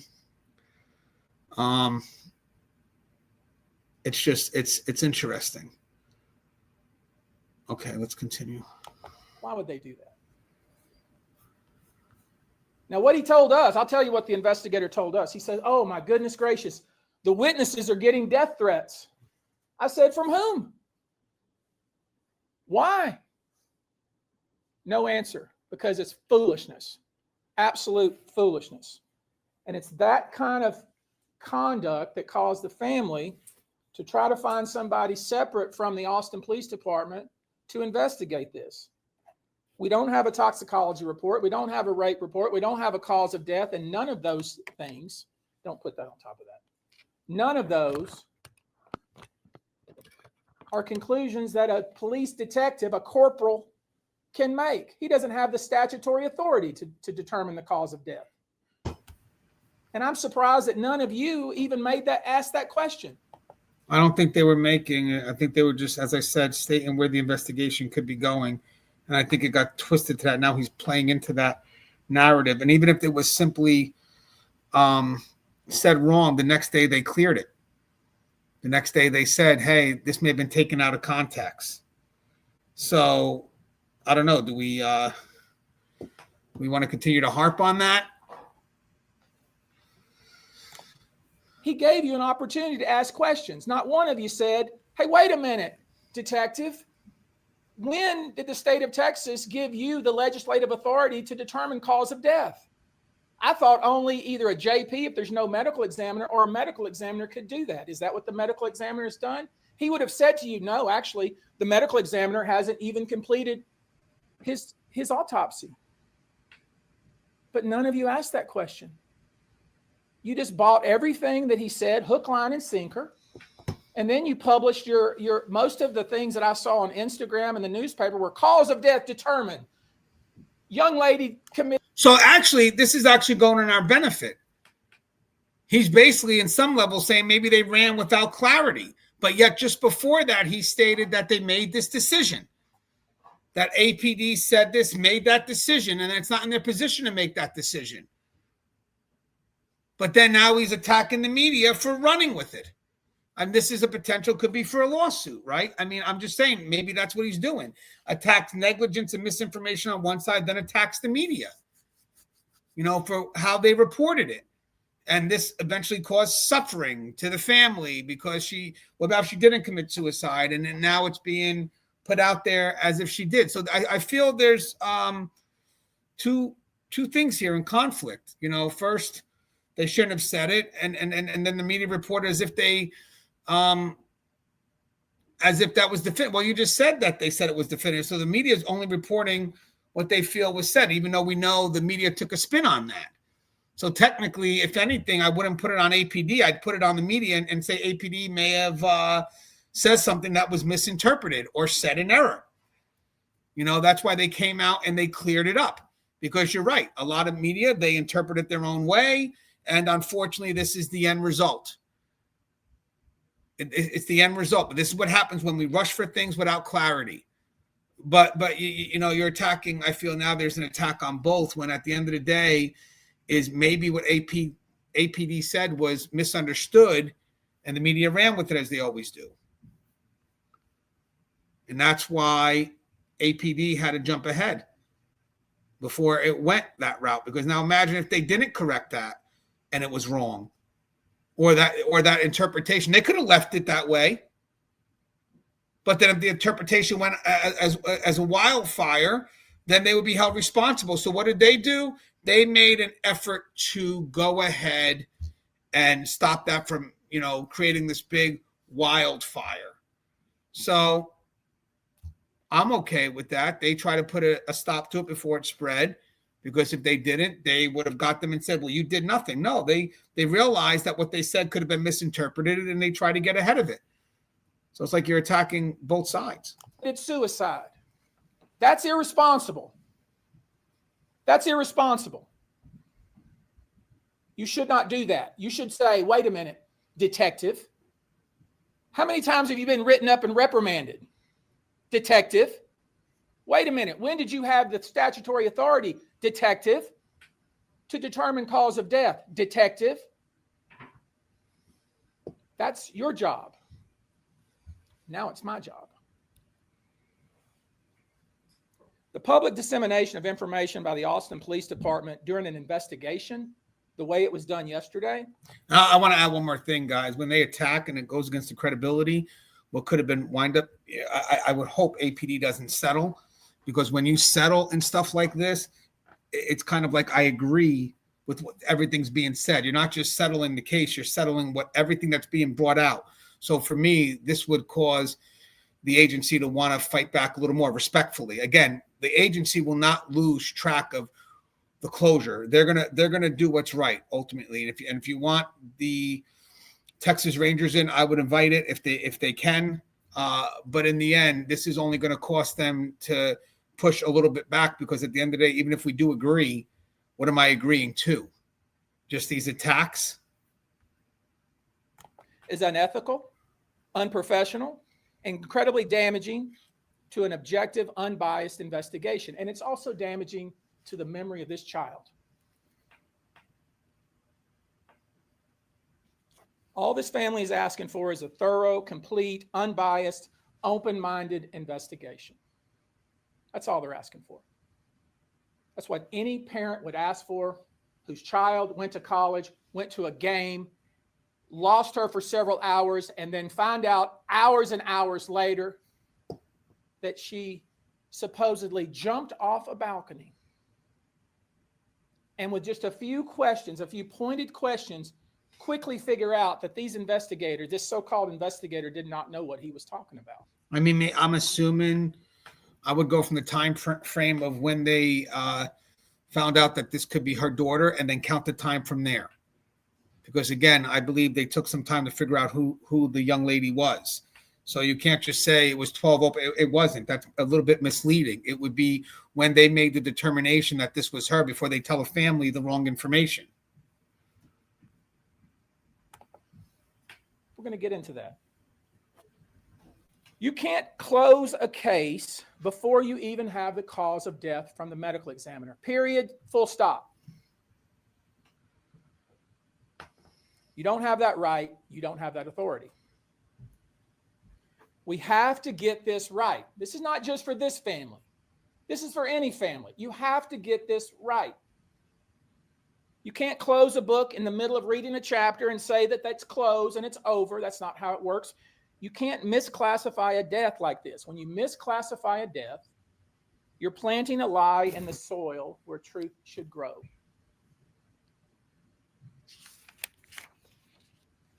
And as I said, to her credit, Stephanie Rodriguez was very close to her daughter, very close. Talked to her daily. Knew everything that she was up to, everything that she was doing. The very first interaction she had with the detective from the Austin Police Department, he told her, your daughter committed suicide. The very first reaction, the very first interaction. At that point, he hadn't talked to one witness. He hadn't seen her phone. He hadn't done anything. That's sloppy and irresponsible. He claims she made suicide. First off, we don't know. That's what he says, but we don't know if that's the case. We don't know what he knew by the time he spoke to the family, and we don't know if he said this could be what we're looking at as opposed to this is what it is. Because I've dealt with calls like that when you have to give out bad news and the family wants to know why. And like, well, I really can't say anything. And they keep on pushing because they feel that you're trying to hide something. And sometimes that's why we tell people, be careful what you say on the phone because they hold you to it. Sometimes they may say something in an effort to ease the family to provide some closure before the facts are fully there.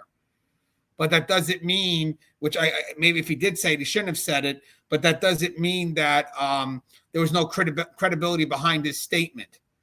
It's just basically sometimes a family, they want to know right away because they assume that the people on the other end know. And they're like, I don't know. We're trying to say, oh, you know, come on, you know. Because at that time, it's like, well, you at least know more than me, so tell me something. And you don't want to be cold to the family, but, you know, sometimes you have to say, listen, I really can't tell you. It's an investigation. I can't say anything. But sometimes people play into the person's empathy and the person's, the detective, it could be hard. And they're like, you know what? They give them a little something. And maybe it wasn't she killed herself, but rather we have reason to believe that she could have killed herself. But we're still trying to figure it out. So we don't know what the exact verbiage is. And it may not be as definitive as him. And it may not be the fact that it could be related to the fact that maybe she prodded because she wanted to know more information. And unfortunately, instead of him holding his guns, if that even happened, he weakened up a little bit and he should never do this. And he may have said this could have been a suicide. And then that gets absorbed as this is what they told me. This is definitively what it is. And then it gets spread like wildfire. So I wouldn't run with what he's saying just yet until you understand what was said on the other side. Because we really don't know. And we have to be fair. You know, we have to be fair. We're talking about, you know, the people that we're trusting with the lead and they're trying to get closure too. And it's horrible because you don't always get the answer you want, but there's work behind it. And because you don't get the answer you want, it doesn't discredit the fact that they did what they were supposed to do. They're just not going to get recognized for the hard work in that closure because it's not the answer that the family would want. So it's like all the work is never recognized. It's just not the answer they wanted. You know, and at the end, you know, ultimately the stuff that he's putting on this front end could lead towards big lawsuits because you can see little hints of how it could affect the family. If they say this, they say, but we don't know if that was 100% said. We don't know. And to be honest with you, when it comes to civil lawsuit, they don't operate on what is it? It's not reasonable doubt, it's preponderance of evidence. From the Austin Police Department, he told her your daughter committed suicide. The very first reaction, the very first interaction. At that point, he hadn't talked to one witness. He hadn't seen her phone. He hadn't done anything. And again, we don't know that about the one witness. Sloppy and irresponsible. He claims she made suicidal comments. He told us in the Zoom call she made. In another interview, when they interviewed the mom, they were asking the mom what was the ethnicity of Brianna, and she thought that question was racist. At least that's what was showed on Fox News when I did that interview. I showed that interview in the last video, but that's a question that just normally asked, I think. And then he asked about the pinging of the phone and if they can help with the information. And she's like, well, I gave it to him, but shouldn't he have figured it out? And they're like asking because maybe we can go ahead and work together. But if that was the dialogue that they were having, then they're still looking at things. They're still asking for things. So I don't understand how they're saying that he said on the phone it was definitive when he was still asking her the first go around questions. It looks like he was trying to figure it out. But you know, and she admitted on the other interview that he was wanting to know these things. Well, if he wanted to know these things, then why would he have said it was a suicide? Why would he still want to know about her ethnicity and the phone pings and all this other stuff if the decision was already made? Well, more so towards the pings. Suicidal comments. You know what he was talking about? The other day, when I was talking to a friend the other day, I said, man, you're going to make me jump off a bridge.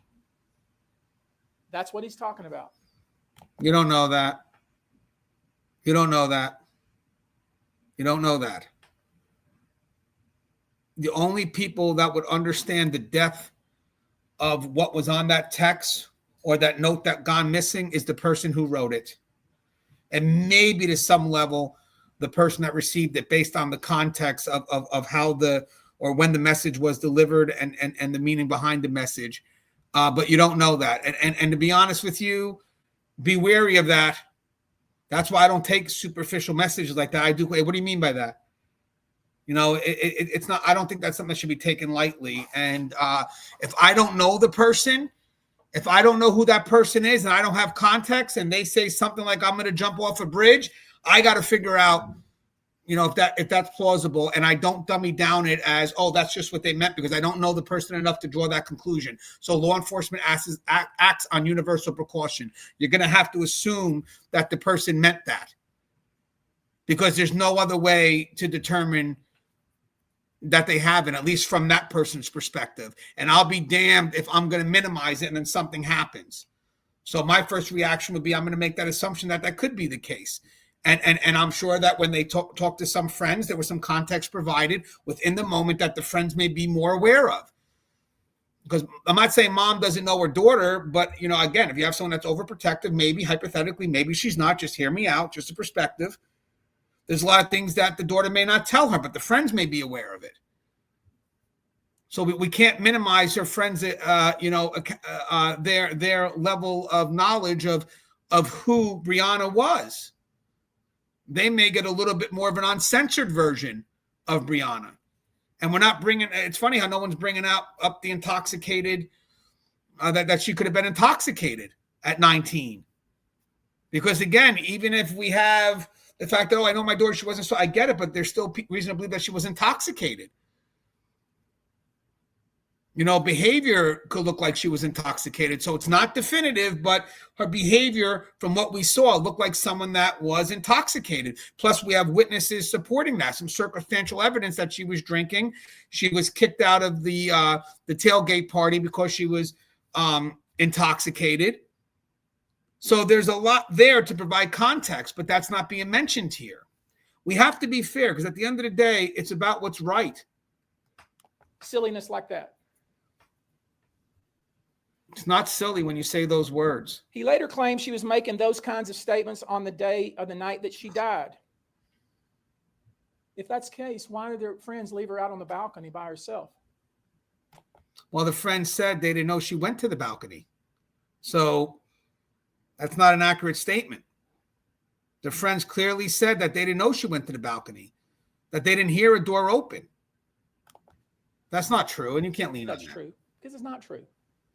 Guys, just be wary. I've just got to... None of the things that we've been told by the Austin Police Department are consistent with the actual facts that we've learned.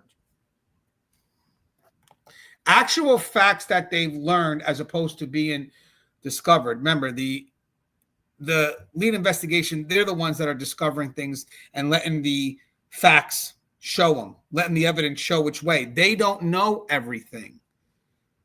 They don't. They only know what is coming their way through whatever means they're getting it. But unless they know something we don't know, you have to lean on the investigative division and then wait for the autopsy to come back. And now what happens when they find her intoxicated? Are they going to then question how she got wasted? What was in her system? Who gave it to her? There's no way. I know my daughter, she would never do these things. She would never drink like that. So her friends must have gotten her drunk. You know, what's going to wind up happening is you're going to wind up just making a mess of it all.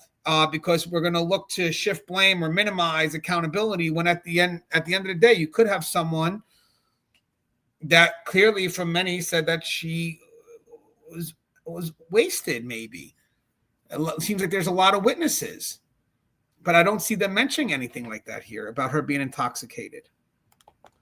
The detective was talking about suicide before he was ever given her phone. He keeps on saying the same thing. Then he gets into her phone and he sees an essay that she wrote, and he calls it a suicide note. She took creative writing the semester before. Okay, so November 25th is when they're saying either it was written or deleted. I forget, but I would love to know who assigned it. What was the grade on that? I would like to know that. Maybe that's true. But wouldn't that be good for you to release that now? And say, hey, by the way, I know it's a creative writing class because the teacher assigned this to her. This was the grade she got. And show proof that was a creative writing class. That matters. Because if not, for many other people who are reviewing that, it's a suicide note. We don't know what the context is, but if they believe it's a suicide note, then showcase proof that it was a creative writing course. You know, maybe right now they're actually, I would guarantee you, Austin PD will be looking into that. Can we find out what this assignment is? When was it assigned? You know, but you can't fault them for thinking that that could have been the case. I don't know what the purpose of that. We'll never know what the purpose of what she wrote and deleted. But this is the suggestion was that she left a quote suicide note. Total malarkey. Total malarkey.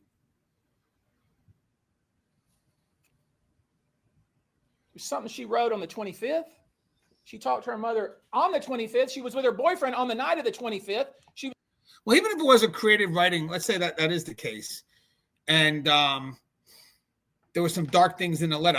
If my daughter was able to write like that, I would ask her, hey, why'd you write all this? What was the actual assignment? What were you assigned that led to this dark narrative? Maybe that should open up the door more to what was going on inside the mind of Brianna. If it was a creative writing assignment, what was the assignment? Why was this chosen as a topic? We want to play that out of curiosity. Just talk to her mother every single day after that. We see pictures of her smiling. We see pictures of her having fun. We see pictures of her partying. Total baloney what they're trying to sell to you. Guys, I talked to mental health specialists. I mean, look at Robin Williams. I mean, sometimes their happiness could be a performance. Again, just got to put it out there. So basically, I'm respecting what he's saying to some extent, but I'm providing another perspective. That's all. So maybe you can find balance for the people that watch it. But, you know, sometimes when someone's depressed, happiness is but a performance. And why? Am I suggesting that there's some kind of conspiracy? No, I'm suggesting they're lazy and they're incompetent. Just so I'm clear, I'm not suggesting any sort of conspiracy that there's some kind of somebody in power that wants this to go. No, I'm not suggesting that. So guys, when you have evidence that leads one way, but then you attack the lead and say that they're incompetent, they're lazy and all this other stuff, even if the evidence points in that direction, it makes you question it because he's attacked the root, the foundation of the investigation. That's why I think they should hand it off. And then we'll see what happens when the findings are the same. Suggesting that there's incompetence and laziness on the part of the detective. That's what I'm suggesting.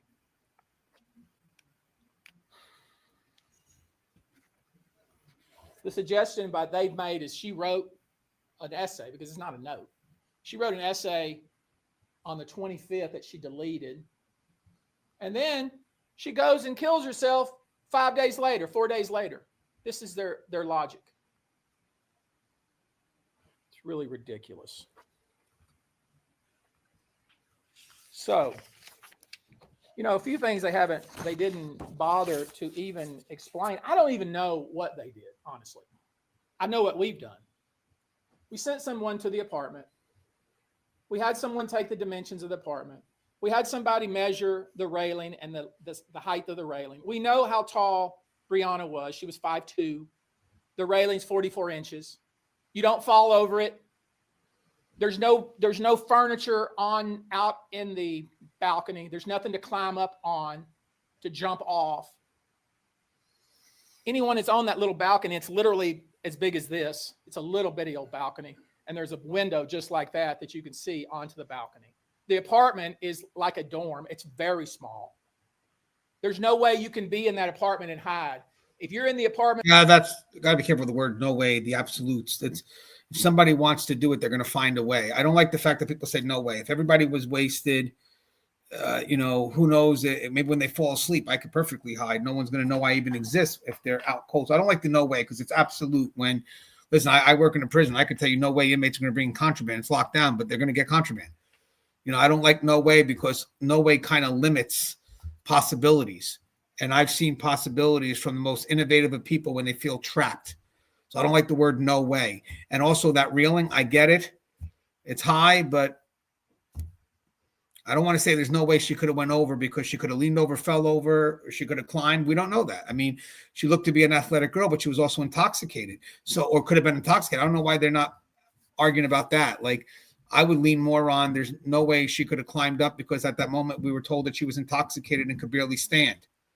But they don't want to lean on that argument. They want to lean on the fact that she couldn't. Well, I would lean on the fact that maybe you're right. She couldn't climb over because she was intoxicated, but she looked like she was an athletic girl. So it looks like if she wasn't intoxicated, maybe she could climb, or maybe she could even while she was intoxicated, or maybe she leaned over too far. I mean, I just don't want to say no way. And I don't want to get stuck in the fact that it's no way. I mean, obviously they're going to do the investigation, but it looks like he's definitive on there's no way she could have just fell over. So it's more possible for three females all in cahoots to pick her up and I'm assuming throw her over the balcony. People know you're in the apartment. It's a little small apartment. No offense to the apartment complex, but that's what it is. It's like a little double room dorm with a small balcony with no furniture. These are easy things to find out. Things that you would say, wait a minute, you're saying that this young lady was out on the balcony and she was 5'2", she had to somehow climb over the railing to try to kill herself? Then certainly you guys could see that. Certainly you knew that was happening. How could that possibly be? It doesn't make any sense because it didn't happen that way. She was 100 pounds, 5'2". There's no way she could fall over that railing accidentally. There's no way to be on the balcony and you be inside and not know somebody's on the balcony. It's not possible. That's not true either. You don't know that. Again, if she was quiet, the door slides. It's not loud. If you close it back up afterwards, it's not loud, but she made it out. So we don't know if that's, I would be very careful of these absolutes because it fills you with doubt when I think it could be possible. I think, right now, may not know, but I think it could be possible that someone could sneak out. People are sleeping if they're partying and they're passed out and you secretly open the door. It's a sliding door. It's almost impossible to be inside the apartment and not know somebody's in the apartment with you, even though there's two little bedrooms. This is called common sense. Tell you what's most concerning. They didn't explore the fight that Brianna apparently had with somebody at the tailgate at the Austin Rugby Club. We don't know if they didn't explore it. That hasn't been released. Maybe it just was a dead end because maybe they know for a fact that the person that was involved in that wasn't in the apartment. I think she went to, what was the name of the tailgate that they had there? Some student organization. Latin Economic Business Development tailgate at the Austin Rugby Club. There was an altercation between her and another female. No investigation of that. We don't know that yet. Turns out that other female was in the apartment with her that night. He doesn't give a time range of when she was there. We don't know if it was there after the phone call she had with her boyfriend or if she left prior. We don't know. We don't know if she was there when this occurred or maybe she left and it occurred after. So we don't have the time frame of that. But from what I hear from what I've seen, is that they don't believe she was there within that 2 minutes. Because trust and believe, that would be an avenue I think APD would have followed, but I have a feeling they're leaning on that 2 minutes. And maybe, we don't know yet. And again, I don't know if he knows. We don't know what the APD done, but maybe they were able to exhaust that route because she wasn't there when they believed she passed. The definitive timeline is when that person on the outside heard that thud. That pretty much tells you when she jumped off the balcony. That's the time frame. So I think they could pretty much figure out who was in this department, at least within this last 2 minutes, because when she landed on the ground, that's the time frame. There was a witness between 12:30 and 1 a.m. who posted on TikTok. Many of you have seen it. Young man posted on TikTok that he could hear up above at around the 17th floor in that general area, fighting, screaming. Somebody saying, "Get off of me." And then a muffled sound. So first off, I want to challenge that. I challenged that in my last video that we did. And here's the reason why I want to challenge that. One is, why didn't you do anything? Because sometimes if you just bang on noise and make loud enough noise, it could distract what the party's doing. It sounds like he's trying to say there was a sexual assault and that he just listened to it happen and not do anything. And then he also states that he heard muffling. Well, how close was he to the door that he heard someone being muffled in a pillow? So I'm not a big fan of that guy's narrative. I don't know if Austin PD interviewed him or not, or had no reason to interview him. We don't know. But I don't know if that narrative is 100% accurate, because my first question was, you didn't do nothing about bang down the door, do something? I've been in situations like that, and I've gotten involved. I heard some screaming, and I jumped up immediately because that's what we do. But my biggest concern now is if that's what happened, you didn't do nothing about it. And how did you hear the muffle? How close were you to the door? So I'm not, if that's the narrative that they're leaning on, what about the narratives that say everything else? What about the witnesses that say everything else? Let's be fair. Let's present both sides. Posted it, got many, many views. You can get on TikTok and look at it now. We talked to him this morning. Views do not mean truth, as we all know that. It's just, it was something trending and it just hit in the algorithm. Guess what? Here's the irony, or maybe here's the tragedy. The police didn't bother to talk to him. Now, why wouldn't they talk to him? He had incredibly specific information about what he heard.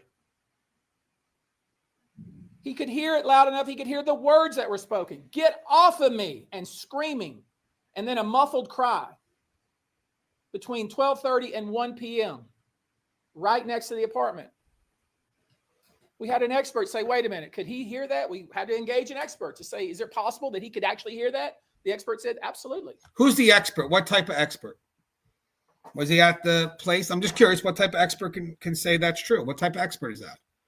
Maybe they could hear, but then my other question is, why didn't they do anything to stop it?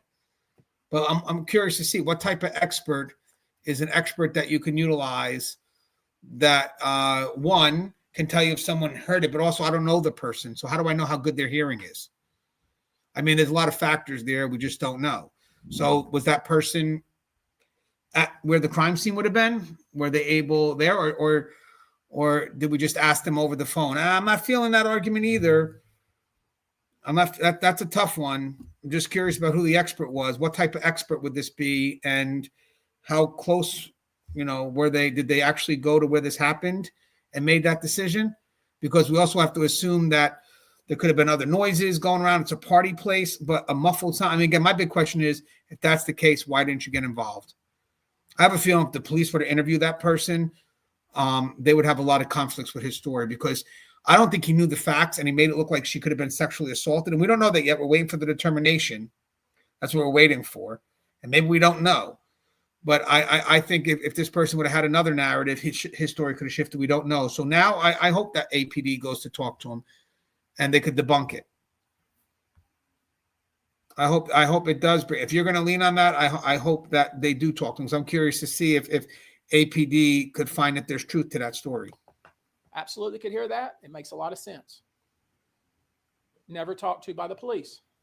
We have a witness who was in the apartment across from the apartment where this apparently occurred, who could hear running back and forth and screaming. And then she said, I could tell something bad had happened. Did y'all know this? Ridiculous. I'm not saying that that didn't happen either. Fair enough. I know I think she said arguing or something back and forth. But again, when she fell and hit the ground, that's the exact time frame. That's the moment that's in question. You also have a party house. I mean, are they arguing? Are they having fun? I mean, sometimes I know it may sound crazy, and we should say we know the difference, but I've reacted to things and find out that they're not arguing, that they're actually playing around.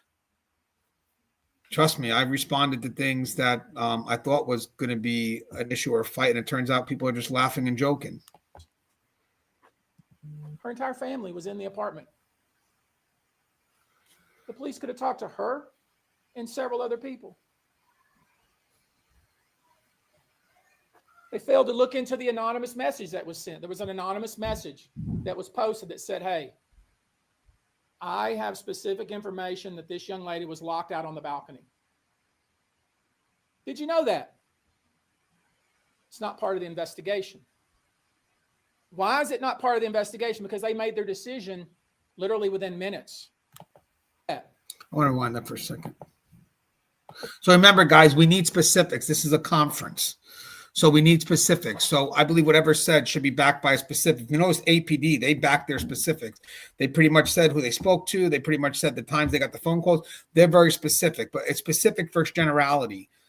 The specifics to me carry more weight. I work in corrections. I need specifics, not generalities, because people could toss you anywhere when it comes to generalities. But watch this. Police could have talked to her and several other people. Let me see something. They failed to look into the anonymous message that was sent. There was an anonymous message that was posted that said, hey, First off, it's an anonymous message. How do you know they didn't try, but they couldn't find out who it was? Do you know who the anonymous message is? I hate to think about anonymous messages too, because it's hard to figure out, who officially said it to hold them accountable. I need to know who said that. It's an anonymous message.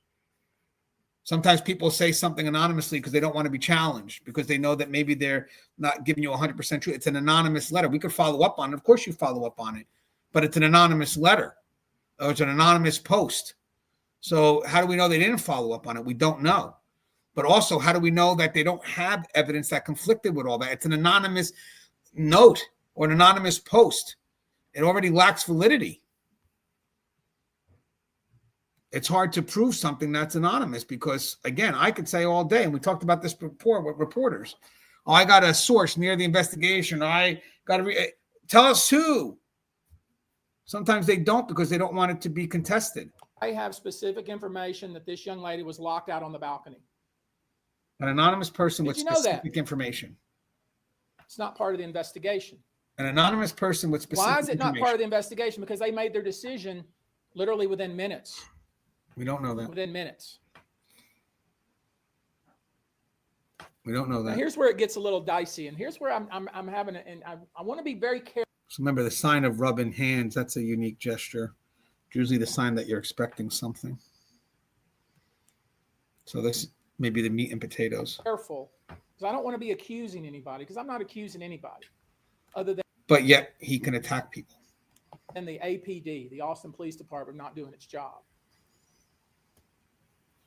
At first, we were told that she jumped from the balcony, and the three young women that were in the apartment, and we're talking about, as I said, a tiny little apartment, were asleep and didn't know where she was. That's what we were told first. That they were asleep. They didn't even know she was on the balcony. They didn't know where she was. And that's the reason why they didn't call the police until 12:15 the next day. Makes sense. And that's actually pretty quick. We talked about that in the last episode. They probably got up and after a few hours, like, where is she? And then maybe they were concerned, but they wanted to wait a little bit because that happens. They didn't want to be embarrassed if maybe she was doing something. But then they said, screw it, let's just call her because she could be here. She should be here. So, but it's still within a couple hours. We don't know what time they got up and what time they noticed her not there, and maybe giving her some time to see if she went out somewhere. I mean, she doesn't report to us. She's her own adult. But after a while, they said, you know what, let's go ahead and make a call. So I don't think that's the end of the world. And then I know for the mom, maybe her first phone call, her multiple phone calls were the day before, but that really hasn't been proven yet by APD. But with that said, we know that one call happened at 12:50. So that's 12:50 p.m. That's a day later and way after 6 p.m. or something on the 28th. So I wouldn't attack the individual because they're the ones that called and were able to help confirm who she was. So I don't know. I mean, again, now this is where he's very careful here because he doesn't want to. Remember, the news went out and said, hey, the law enforcement went out and said people are being attacked. So this is very careful. So he kind of qualified his statement by saying, I just want to be careful. I don't want to accuse, but there's the finger. There's the finger right there. And he's going to question the fact that why did they call so late? I don't think it's a call late. We don't know what time they got up. They partied the night before. Why is not anybody mentioning that? And I think that's rather reasonable. They looked and we don't know what she did that morning. Maybe she went out to get breakfast. We don't know. She doesn't have her phone. Give her time to check back in. And then maybe they say, hey, we better call her because it's been a few. But look at the finger. That's what we were told. That's part of the cop's timeline. Okay? Put up the timeline, Ryan. They said, no, please, according to the plot, we haven't talked to them. Imagine how, who were in the apartment. No, please, no, nothing. He corrects the one guy, move that out of here, and this guy here, put up timeline. Where's the please? Where's the 3 of them? One of which was the lessor or the lessee of the apartment who vacated the apartment the very next day and never went back. Did you know that? Okay. I mean, okay, there's a bad memory that happened. You guys, I hope we don't just lean on that and say, hey, that person's got to be guilty. It seems like there's an accusation, even though he's saying he's not trying to make an accusation. Looks like it's implied. And guys, in my freedom of speech, just saying, I don't want to get sued by a lawyer, but it's just a perspective, and I think it's fair. He went on a press conference. It's public, and we're allowed to react to it. But they left. I mean, man, if that's all you need to point someone to be guilty, man. This is the timeline that the police gave us yesterday. This is the timeline. And if you can't look at that timeline in 1 second, point out the problem of that timeline, then you're not doing your job. We'll get to it. So at first we're told. Let's see it real quick. Witnesses told police Aguilera borrowed a friend's phone to call her out-of-town boyfriend, with whom she was heard arguing. Call logs confirmed the 1-minute call lasted from 12:43 a.m. to 12:44 a.m. Now, mind you, this is what he's showing us. It's not what APD is showing us. Remember that, guys. So I'm not saying that he didn't get this from them, but I'm just saying let's be wary. This is what's being showed to us by him. Then you have 12:46. Officers respond to a 911 call and found Aguilera's body. Okay, so there's the 2-minute gap, 44, so 45 and 46. That's the concern we got. So now I believe at this point they're trying to figure out who she is from what I saw and from what I was reading. The body was discovered. Now they're trying to find out who she is because she had no wallet on her. So they're trying to figure out who she is. And you're talking about 17 High. She could have been in any one of those apartments there. So they had to do their due diligence. 6 a.m., detectives contact an employee at 21 Rio Grande Apartments. Police say staff cooperated with the investigation. So again, I'm sure when they discovered the body, they had to begin their investigative process. And then by 6 a.m., which I feel is a reasonable time to now start, moving around that apartment, waking people up, because remember, this happened overnight. So they're going to work with the apartment, but they also have to be wary that, let's make sure we don't go crazy disturbing people. So 6 a.m. would be, I think, an immediate jump. I mean, that's most likely the time when most first shifts start. So they jumped on it as soon as the shift started. I think, in my opinion, 10 a.m. investigators assessed security footage showing the hallway of the apartment. So now they're getting some information. 12:14, friends call 911 to report Aguilera missing, unaware of a death. Now, I'm sure a lot of things from 6 a.m. to 10 a.m. That the three women to 12:14, all that stuff really basically showcases their effort that we may not know. We may not know. 12:50 p.m., Aguilera's mother, Stephanie Rodriguez, contacted police to help locate her daughter. So that's the timeline that matters to me. That's 36 minutes of when that call was made. So friends call 911, report Aguilera missing. They go to talk to Aguilera. They go to talk to the friends, which I'm sure took some time. And then by 12:50, they already called the mother. Because at that point, they probably had reason to believe. So I believe that is the first phone call. And then 2 p.m., Rodriguez informed police Aguilera's phone had been located. So they believe that's where it was pinged. And remember, the mother, when they talked on Fox, she's like, I don't even know why they're asking that. They should be able to figure it out. But she gave it to him. So I don't know if she was fighting them. We don't know if she was resistant, but it seemed a little bit. Maybe she wasn't.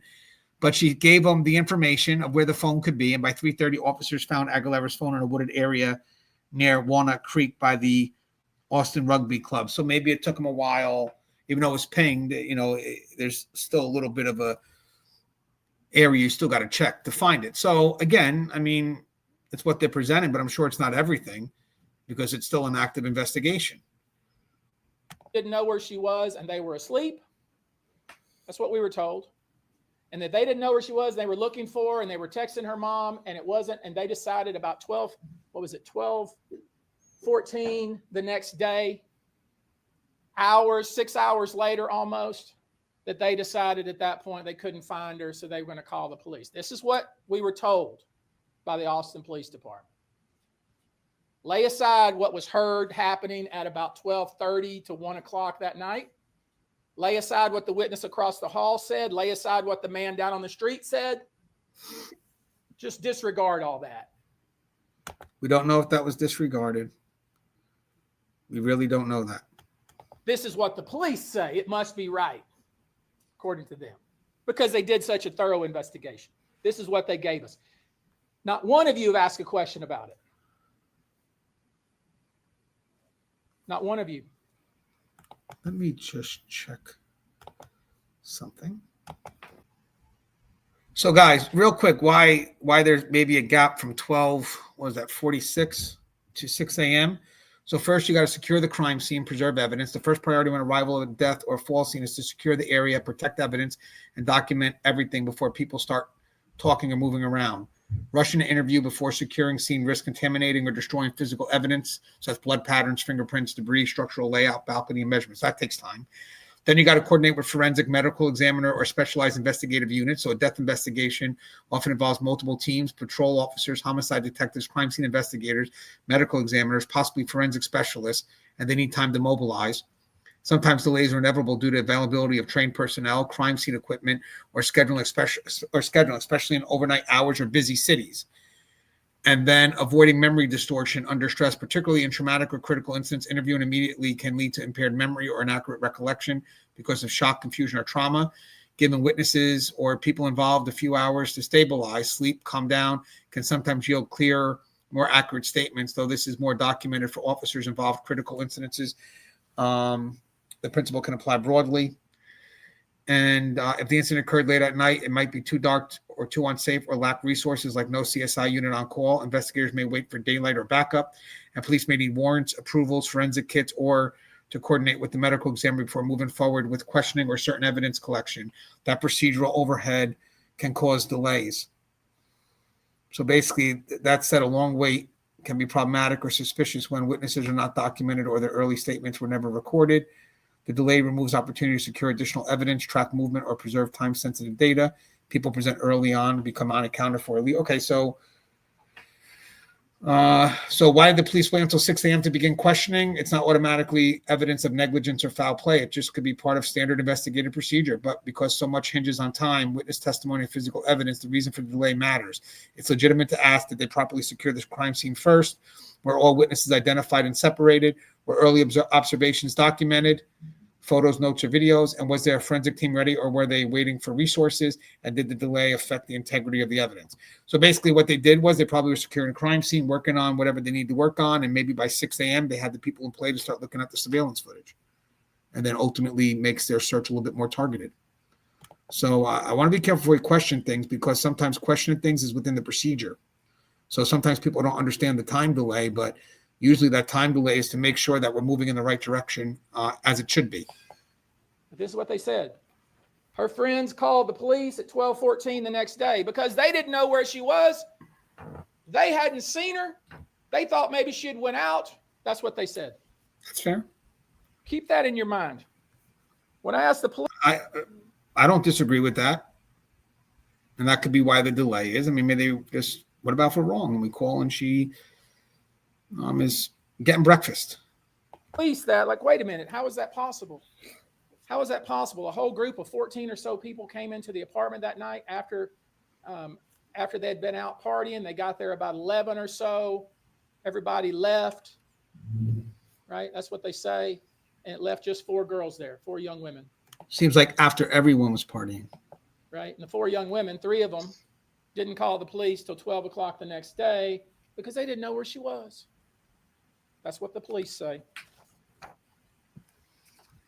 Lay aside what the witnesses have said about that, and lay aside the fact that that's a really small apartment. It's hard to get lost in that little small apartment. But remember, guys, there's a lot more than just that. It's late at night. You know, they could have been intoxicated. I mean, they may not have been falling asleep. They could have been passed out. And then the next morning, she could have, they could have thought she got up for everybody else. And who knows what time they got up if they were partying. I know we hear it's 12 o'clock, but who knows? Some of these young kids, they sleep, 11, 12, 1 o'clock. So we don't know what time they woke up. That would be good to ask. Hey, what time did you guys woke up, and what time did you guys decide to make the call? Because I don't know. It's like they're measuring this window without an anchor. This timeline, there's no anchor. There's no note of when it was brought to their awareness and how much time did it take to note that she was gone. Again, okay, she's gone, but where did she go? And then when they finally made the call, I'm surprised it wasn't longer than that. There have been people that have been gone missing where, especially as adults, they don't get reported till a lot later because they're adults. She's an adult. She could have made her own decisions, and then they could have waited, but they didn't. They acted immediately because they knew something wasn't right.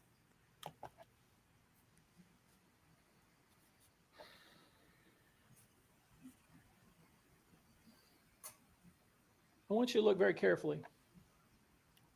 The first entry on the timeline. According to the police, let me walk over there.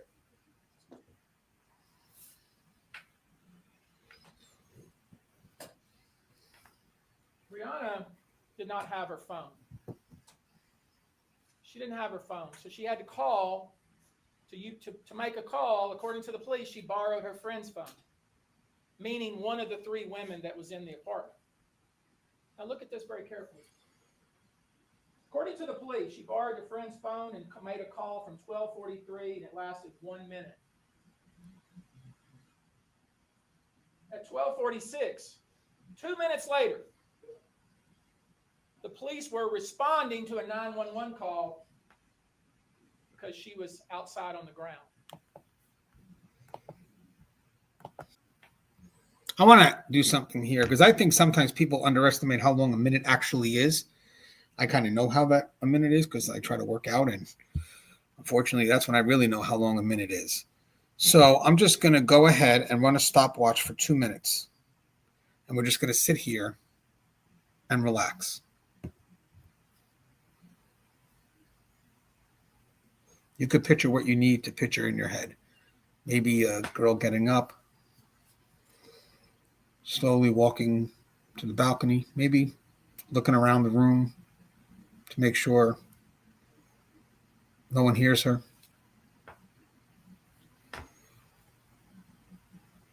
And then maybe she slides open the door, remains quiet, starts going over to the balcony. I'm only 32 seconds in.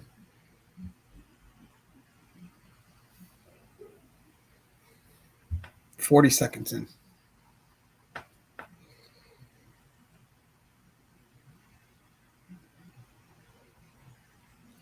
Just wait. Just so you know, I am doing a time.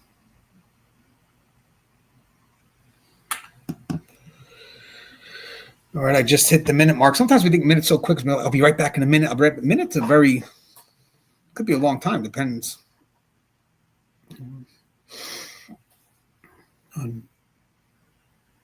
I guess on the other side of that minute, what you're doing. 1 minute 15.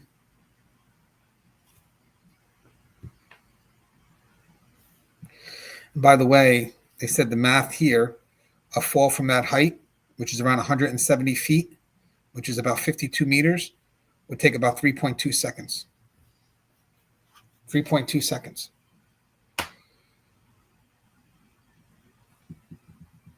Should have not distracted us. I should have kept quiet the whole way so you can feel how long it is. 145.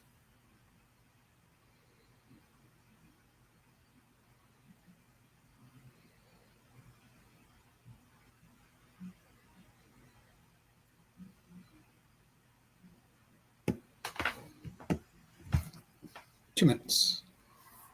All right, let's see where he goes with this. I hope that was worthwhile because I haven't seen this video yet. But I think he's questioning the timeline. Now do the math. So you're probably thinking, well, she must have, she hung up her friend's phone and she just jumped. She hung up the phone, she dropped it on the balcony, she jumped. First question you should have is, where's the phone? What did she do with the phone? I asked the police that 3 different times. 3 times. She could have put the phone down. That phone's not hidden. I think the friend still has the phone. That's how they were able to determine that she made the call from the phone. So she could have put the phone down.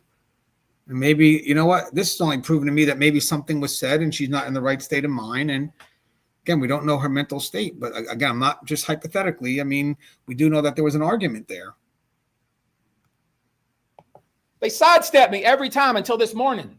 They sidestepped me because they hadn't thought about it, because they rushed to judgment.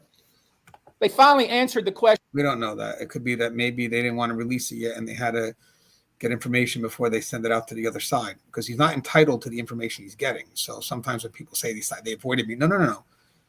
They may not have. They just waiting to make sure it's provided when there's clarity. So it's funny. It's like, they should take their time, but they should give me information when I need it. It just kind of goes back and forth if you watch this. This morning. And you know what they said to me this morning?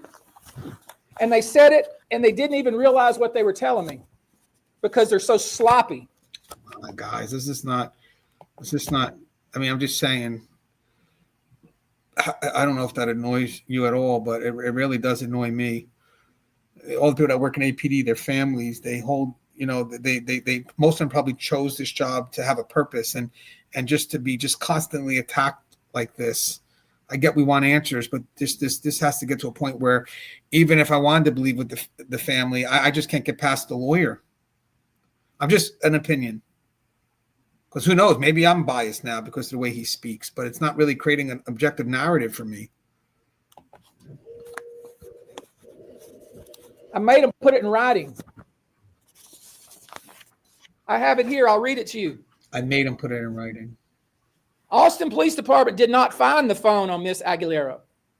Miss Aguilera returned the phone to its owner before she was seen going onto the balcony. What does that mean? It means she could have put it in the owner's bedroom, put it in the owner's belonging. That doesn't mean she interacted with the owner. That doesn't mean she interacted. I think that's what he's going to try to push. That doesn't mean she interacted with the owner. And even if the owner was awake, there's a good chance that she could have still snuck out.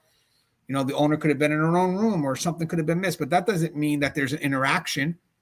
I mean, I only know a little bit of the layout, but that doesn't mean that there's a defined interaction. It just means she returned it to the owner. I drop off all the time stuff to my neighbor's house, and I don't give it to them directly. I may just drop it off in the vicinity of the areas that I know was theirs. Now, how is that possible? That is 180 degrees different than what you told us previous.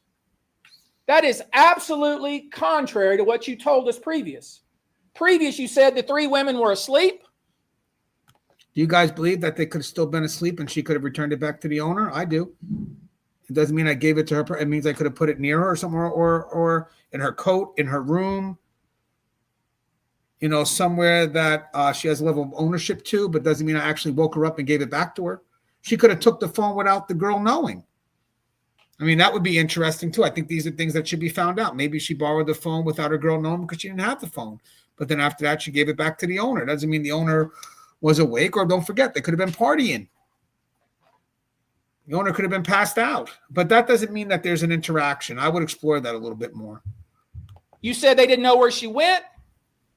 But then when I asked the one question over and over and you had to answer it, then all of a sudden we realized if she did, in fact, use her friend's phone like they claim, if she did, in fact, use it for 1 minute and was found already 2 minutes later. The boyfriend said he spoke to her. I mean, there's a lot of people that if this was there's a lot of people involved. I guess that's what he's trying to push. But the boyfriend said he spoke to her. There are people that said they heard argument. That could have been her arguing with the boyfriend. But again, giving the phone back to the owner does not mean that there was an interaction. It means that she could just put it in her vicinity. We have to be open to that. By a passerby, and the police were already responding to a 911 call. Think about that, what the ramifications of that are. That whoever phone she was using was standing right next to her as she went over the balcony, if she went over the balcony. Guys, that's putting stuff in our head that may not actually be true. I'm just going to say that. You guys make a decision. It could be, may not be, but we cannot make those assumptions like that. Now you're saying to yourselves, well, shoot, there's got to be a reasonable explanation. We should talk to the witnesses. We should investigate. We should figure this out. That's what we're saying. Now you're getting it. You sat there and with all problem is, but when you're being attacked over everything you're saying, and there's a twist, and then they attack you personally. I mean, even though the police have to work with you, I'll be honest with you, it makes it difficult because they know you're going to spin it. You're going to do something that just discredits them. And this is really not how partnerships should work. Should be working collaboratively. And this is not collaboratively. This is just an attack. With all due respect, you all, I watched it. You all sat there and you had this corporal or whatever he is, lead detective. And Mrs. Rodriguez will tell you how he is and her interactions with him in just one moment. But you let him stand at a podium just like this and feed you total baloney. Based on who? And all you had to do is say, wait a minute, detective, wait a minute. She borrowed somebody's phone. Where is that phone? Maybe she must have went over the railing with it. Guys, it's funny how he, again, could be wrong, but he thinks the absolute is everything is just always point A to point B. It's never that way. And detectives have to look at every possible route. I wish world was this simple that it's A and B. If A happened, then B must have happened. But that's not always the case. And to simplify it, actually, I feel is insulting. Because if that's the case, then every investigation would have a definitive answer. There's not in 2 minutes. There's a lot to happen in 2 minutes. Trust and believe. 5 seconds can change someone's life. A second can change someone's life. I've seen it. I had to give somebody. No, according to him, she returned it to its owner before she was seen walking back out to the balcony. So it's a matter of a twist on words. It's crazy because, you know, sometimes, and we always have to be very careful what you say, but guys, we have said things that may not be what we mean exactly. And then people try to hold you to it. And it's like, hey, that's not what I meant. That's what you're interpreting, but it's not what I meant. And I kind of feel that's what's happening here. And they're running with it. Absolutely impossible. Very suspicious. We have a problem. And I shouldn't have to ask the detective 3 times the same question, should I? They haven't once mentioned the other concerns. You know, her behavior, possible that she could have been drinking, or, I mean, you know, it looks like that they're not looking at the other avenue. Want to be objective, you got to look at all sides. I shouldn't have to do that. I can help. But I did it, and I'm going to keep doing it. And another thing, why would you tell these kids, the boyfriend who Stephanie knows, who's been over to her house, who her daughter has been dating, they're in love. Why would you, detective, tell him not to speak to Stephanie Rodriguez? Don't talk to her. First off, we don't know if that was said, but even if it was said, it's an integrity of an investigation. Because I think sometimes what happens here is when they're trying to figure out who this person is, and it could be the case, maybe they talked to the boyfriend before the mother, which looks like that's the case, is because they're waiting to confirm and they want to release the information to the mom in the right way. Make sure, that when it's handed over, that it's official, it's correct, because right now we're just discerning information. So it's not that I'm trying to hide anything from the mom, but I'm still trying to figure it out. But we will tell the mom once we know for a fact, because you don't want to tell somebody and be wrong. So I think that's a little bit of a play on words too. Sometimes you'll talk to somebody and say, hey, hold on, don't say anything just yet, because we just want to cross our T's and dot our I's. It's not a sign that we're trying to hide anything. It's just we want to be respectful. God forbid we say the wrong thing and it's not our daughter and something happens or she has a heart attack and we gave her the wrong information. No, they got to make sure that that's on point, and that may require them interviewing people first before that determination is made. But yes, quietly saying, hey, guys, we don't know yet, so just don't say anything yet because we still have to confirm. What kind of foolishness is that? It's not foolishness, it's respectful. Just absolute insensitive and inhumane. Guys, it actually probably is sensitive and humane, just the opposite. Before I go any further, I'm getting a little incensed here. Let me introduce to you Stephanie Rodriguez. She wants to read to you a statement. I hope you'll give her your full attention.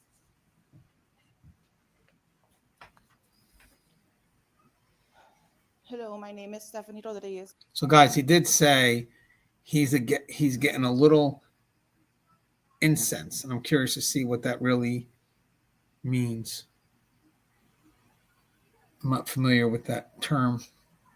Maybe I should be, but I don't know what that term means, or at least in this context. Oh, angry. Okay, I apologize. I didn't know.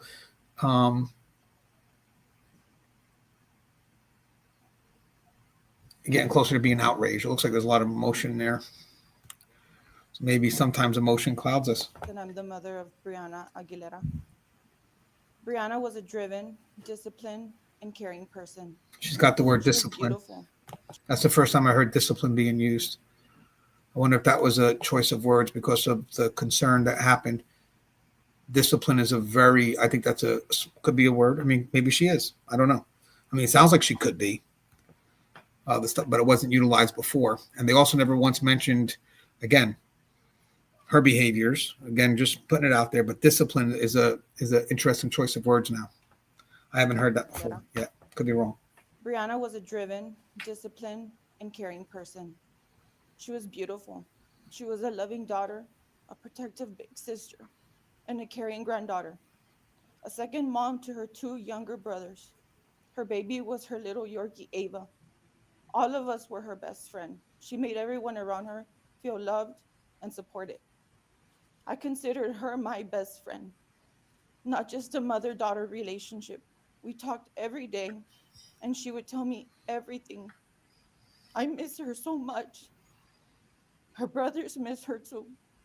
Her father and grandmother miss her so much, and so do all her friends. Brianna grew up as an all-star cheerleader, an incredible athlete. She was an honor student and a member of the National Honor Society all throughout school. Christmas was her favorite time of year. She loved decorating, baking, and hiding the elf on the shelf for her little brother. Her brothers already miss her so much. Brianna graduated magna cum laude from high school. She was accepted to many colleges, but chose Texas A&M. She was studying political science and criminal justice. She was not like most young girls. She loved writing more than watching TV. Her favorite class at A&M were her creative writing classes. So again, that could be true, or it could just be with the narrative, but it could be true. I'm just putting up both sides. But again, that could be true. I would just love to know who assigned it, what was the assignment, because that assignment's pretty dark. And sometimes a lot of creative writers come from dark places. I mean, let's be honest. There's a lot of creative writers, unfortunately, that they're so vulnerable that they actually, a lot of their best writing in the world comes from very dark places. I mean, I believe Ernest Hemingway wound up taking his own life, I believe.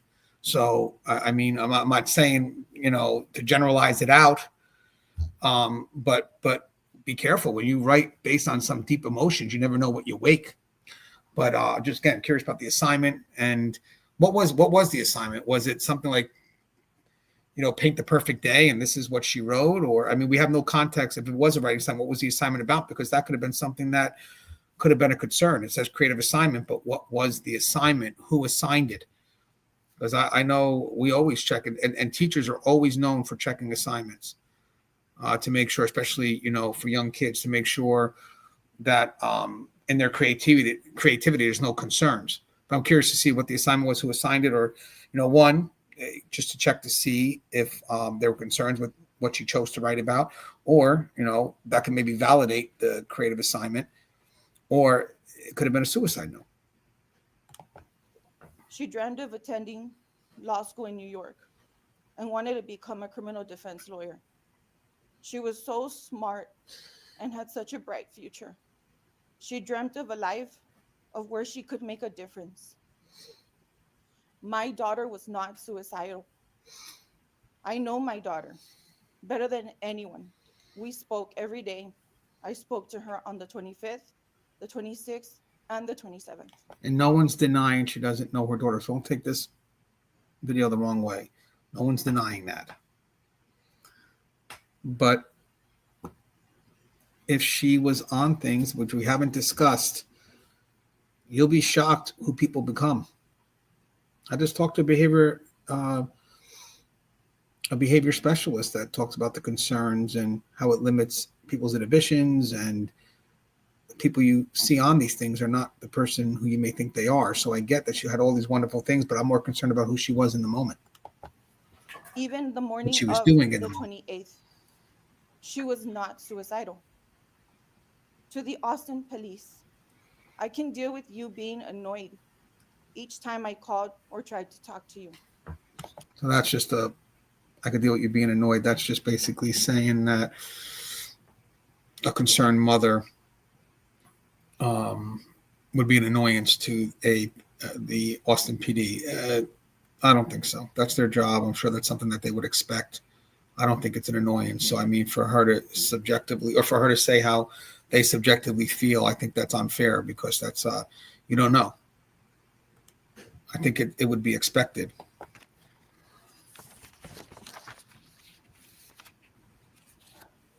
I can deal with how arrogantly you talked down to us each time we talked. So again, that's another shot. A little hesitant when she said each time we talked. But again, that's another shot. I don't mean to, again, but it's true, it's another shot. This is not how you get a working relationship. So basically she said that they're arrogant. She annoyed them.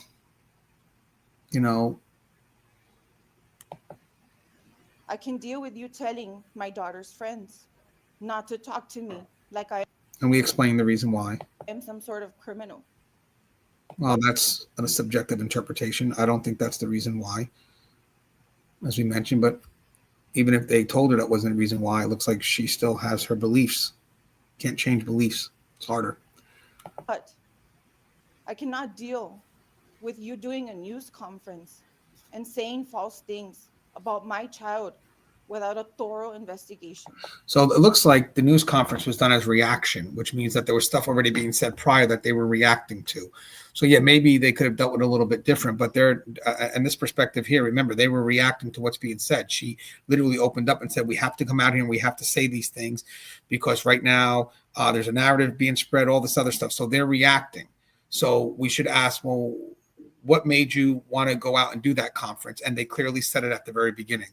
So it's not like they decided to do this impromptu. I'm sure they wanted to keep it a little bit quiet while we go through the process, but it looks like they felt that they were forced to act. I cannot deal with you jumping to conclusions and not performing an actual investigation. And I don't see anything that says they stopped investigating. And I think that it wasn't really so much a conclusion, but rather where they felt something was leading to. And that is their job. The investigators don't come up with the conclusions, guys. I want people to know that. They investigate it and then they fold it up. And then the decisions really lays in the hands of the legal system. But the investigator, their job is just to note the facts.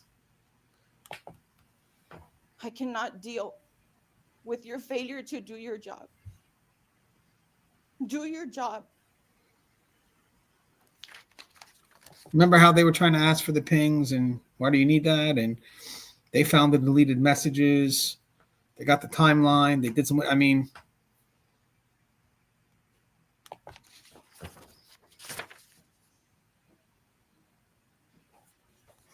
The police, as much as I've always been a supporter of the police, with all due respect to them, do not determine cause of death. and I think we explained that already. I think Their that's job, that job, to what they meant. specifically reserved for the medical examiners.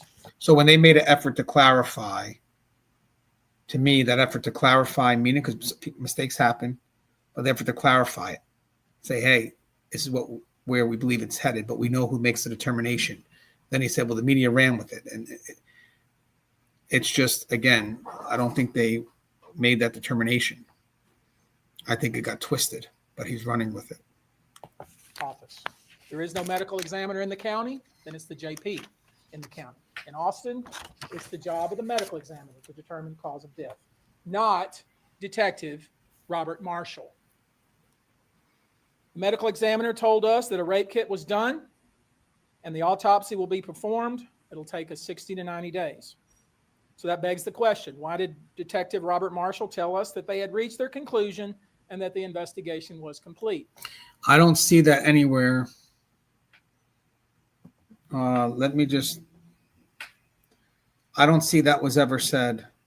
So if that was, I apologize, but I don't know if they have some subjective interpretation to what he said.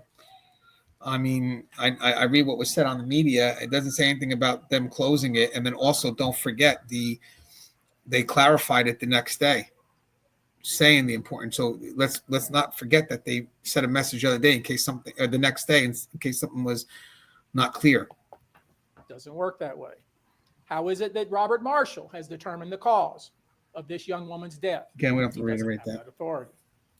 Kind His of job is to question all the witnesses. We've already offered up several. We'll offer up several more for him to do his job. Hopefully a different investigator will be involved. There are many questions about what was done here, about what happened on that night.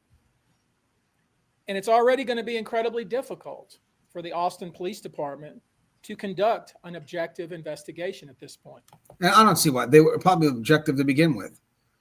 I just think he attacked them to the point I would just give it up too. So, you know, if you don't want us doing it, then we'll pass it over to the Texas Rangers because ultimately we still want closure. And then what happens when it doesn't go their way again? Are they going to attack the Texas Rangers?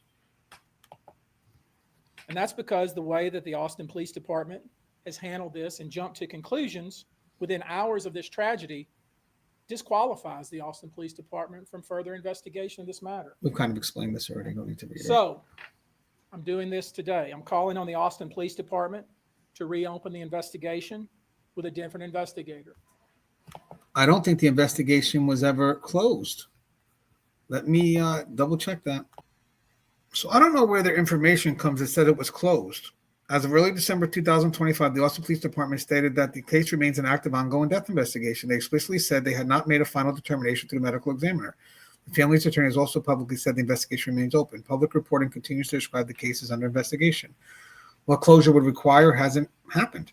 For death investigation to be considered closed, the following usually must occur: full autopsy completed, toxicology results, cause and manner of death determined by the medical examiner, and no outstanding leads or unresolved questions. So, I mean, that's pretty standard for APD. They're not going to close it without the final results. So I think they're assuming they said that it was closed when it's never been actually said. As the latest public statement, the autopsy and toxicology result for Brianna have not been released. APD acknowledged that in its communication. APD reaffirmed that they never made a determination or manner of death, and they reserved that for the medical examiner. So I think something was taken out of context, and they're running with it, but they never said it was closed. It's interpreted by the media that it was closed. I think they were trying to say it was what was leaning towards, and maybe it was just misunderstood. But either way, even if something was said that may have reason to be misunderstood, then the next day they sent out a message, and it wasn't because they prompted. I think Austin PD kind of knows their policy. You can't close it without the final determination. So it's not like they could close it and then be forced to reopen it because they pushed for it. I think it was never closed because this is probably standard procedure for them. And again, it's tons of oversight. Even if the investigator says closed, I'm done, I'm sure his supervisor will be like, what are you doing? So I don't know. Again, it could be just continuing with that narrative. To reassign Robert Marshall and put this in the hands of a different investigator. Now, if I was Robert Failing Marshall, that, I would do that. I will be calling on the governor to engage the Texas Rangers. And by the way, when someone gets reassigned, I don't want them spinning it like, oh, he was reassigned, so they know he must have did something wrong. No, there's a lot of pressure on this case. And I think in an effort to be objective, they may say, hey, you know what, Marshall, I get you want to do it, but you did the right thing. But let's just, get the pressure off us. Let's get somebody else to show them that we're being objective. That doesn't mean Marshall was wrong. It just means that they're trying to showcase a level of transparency and trust. And then what happens if the outcome is the same? So I do like the fact, bring in somebody else, because the more you bring in, what happens if it doesn't go your way again? What's the next step? And it's hard that in the center of it all, you have a life that we want to bring closure to, and instead we're divided. We will submit a formal packet to them with all the evidence we have gathered so far, and we will gather. We intend to present 30 to 40 pages of information, statements, and other factual data that they need to do a proper investigation. And here are the But again, we don't know what they've done already. questions I hope are answered. Austin Police Department, why would you close your investigation without having all the facts? I don't think it was Why closed. not wait for the autopsy results? I think they Why are. not wait for the rape kit result? I think they are. And who would you send it to if you've already made up your mind? Because why would they send it if they weren't waiting for that? Why not question all the witnesses? The ones that probably we have questioned. that the ones young man that who were was down on the ground who relevant. heard somebody say, "Get off of me," or the young lady and her family across the hall who heard running, screaming, and quote, something bad had happened. Why not question them? And again, we don't know what evidence they're leaning on. Sometimes you have surveillance, it shows one thing. They obviously got enough of witness testimony, and I have a feeling they have reason to believe that their statements may not be credible based on what they've already been told and what they see. We don't know what they've seen on the surveillance. Why not examine all the phones of the friend group? We asked that question in the Zoom call. You know what we were told? We don't have the power to look at their phones. Hogwash. Hogwash. That has to be subpoenaed, and they have to have probable cause. It's not that easy to do, guys. It's really not. You have that power, and you need to do it. That's not up to them. That has to go through. And you have to have a lot, and there may not be enough to showcase that there was foul play in that room. So if they can't showcase that there was foul play, you go ahead and push for the phones and watch. I don't know if anybody would sign it. There's no foul play. What are you doing? What's the reason to check their phones? Why hold a hasty press conference to announce that this young lady had killed herself without even talking to her mother to see what her affect was leading up to the 28th? I think it was reactionary, as I said. I think they were just trying to clear the air before it got muddy. And again, I have to say that they didn't make an absolute statement. I think it's been interpreted as such. But I think, as I said, they reacted, whether it's right or wrong, they reacted because they were already being bastardized. You heard what she said. She knows her daughter. She knows her daughter more than anyone. Why not talk to the friends immediately? I'm not saying she doesn't know her daughter, bear with me, but as we mentioned before, how well do we really know our kids sometimes? Maybe some of it's just what we don't want to believe. I'm not saying that's the case, but being objectively. If I tell you right now, I know every little thing that my daughter does, then why the hell do I call her every 2 minutes? Why the hell do I have her phone synced with mine? I mean, if I knew my daughter did all these great things, why am I checking on her all the time? It's because at the end of the day, we like to think we know them, but you really don't. Sometimes the friends are the ones that they feel more comfortable with because they may feel that they're not as judged. It's possible, not all the time. It could play out. Why wait? Why wait to talk to her friend group? Why not talk to them immediately? Why did you let the owner of the apartment, that is the young woman who was leasing the apartment, vacate the apartment? Literally vacate the apartment and leave town. I guys, that doesn't equate to guilt. Why won't the boyfriend talk to us? The boyfriend that was a longtime boyfriend of this young lady and was very friendly with her mother. Why can't we? By the way, it wasn't talk to us permanently. It was talk to us before. Talk to her before we've talked to her. So no one's saying that let's just twist that. No one said that the boyfriend can never talk to her. I don't think that was pushed. It was like, hey, just don't talk to her just yet until we get clarity. So hopefully that doesn't get generalized out. See the texts. Why can't we see the phones? To open investigation. Where's her wallet? That's a good question. Where's Brianna's wallet? It's missing. But that also could be why it took him a while to figure out who she was. But that's a great question. We don't know where her wallet is. I mean, maybe it's where she lost her phone. It could be anywhere. Maybe hopefully that turns up somewhere because she was losing her phone. Maybe she could have lost her wallet in the process. They didn't tell you that, did they? I see you writing. They didn't tell you that, did you? If you had asked the question, they would have told you that. They told you what they wanted you to hear. They didn't. Guys, I mean, his approach, it's very divisive. Just my opinion. Tell you the complete facts. Her wallet is missing. Why did her friends wait until 12:14 the next day to report her missing?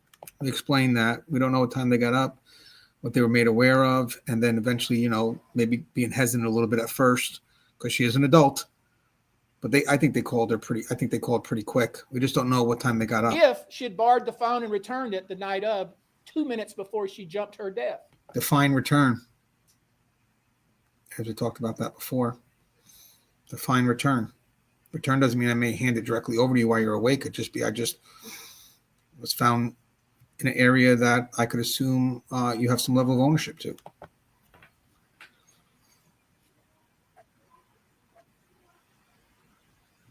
Why didn't they examine the balcony?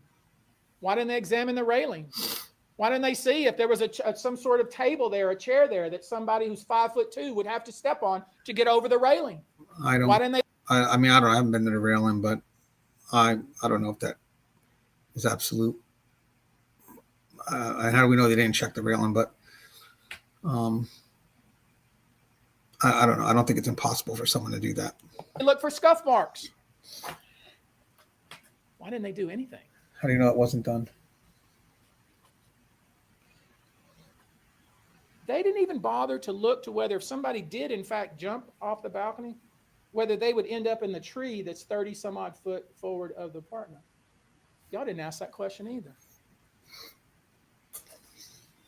The laws of physics aren't different in the city of Austin. You realize the same laws of physics as exist here in Houston.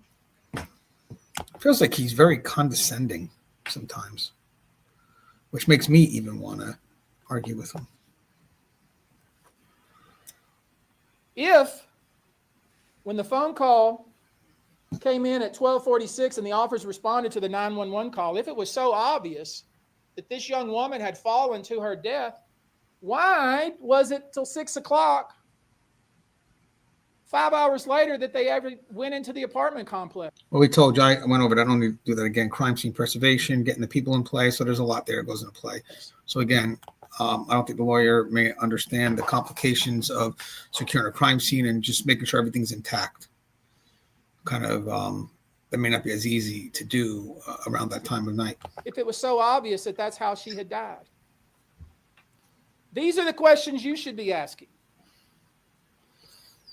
At the press conference, you didn't ask any questions. And the funny thing is, if they did ask that question, I'm sure he could minimize its importance. Maybe. You didn't ask any questions. You just lapped it up. Guys, like it was cool water and you were very thirsty. Very disappointing to me. I just don't think this is a way to solve problems. It's not about,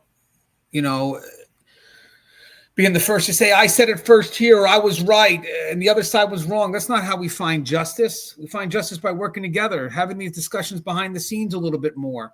I think once they pulled this gentleman. I could be wrong, but maybe it just became this divide because maybe in the background, maybe it's not about money, but exposure. I could be wrong. I don't want to go off on a tangent, but man, if I was the lawyer, I'd be like, okay, hold on, calm down. I know you're going through a lot, but so is Austin PD. They're trying to figure it out. So let's try to talk with them. Let's try to work with them, see where there's confusion. And let's try to see where the middle ground is. Because maybe there are two truths here on absolutes, but maybe it's somewhere in the middle. But this is not how you get to the middle. This is more about proving one side's right versus the other side's wrong. And the resolution gets lost because there's no justice. It's just, at the end of the day, we may not always agree, but we have to be aligned. This is justice. So, closure. We have given you a lot of information.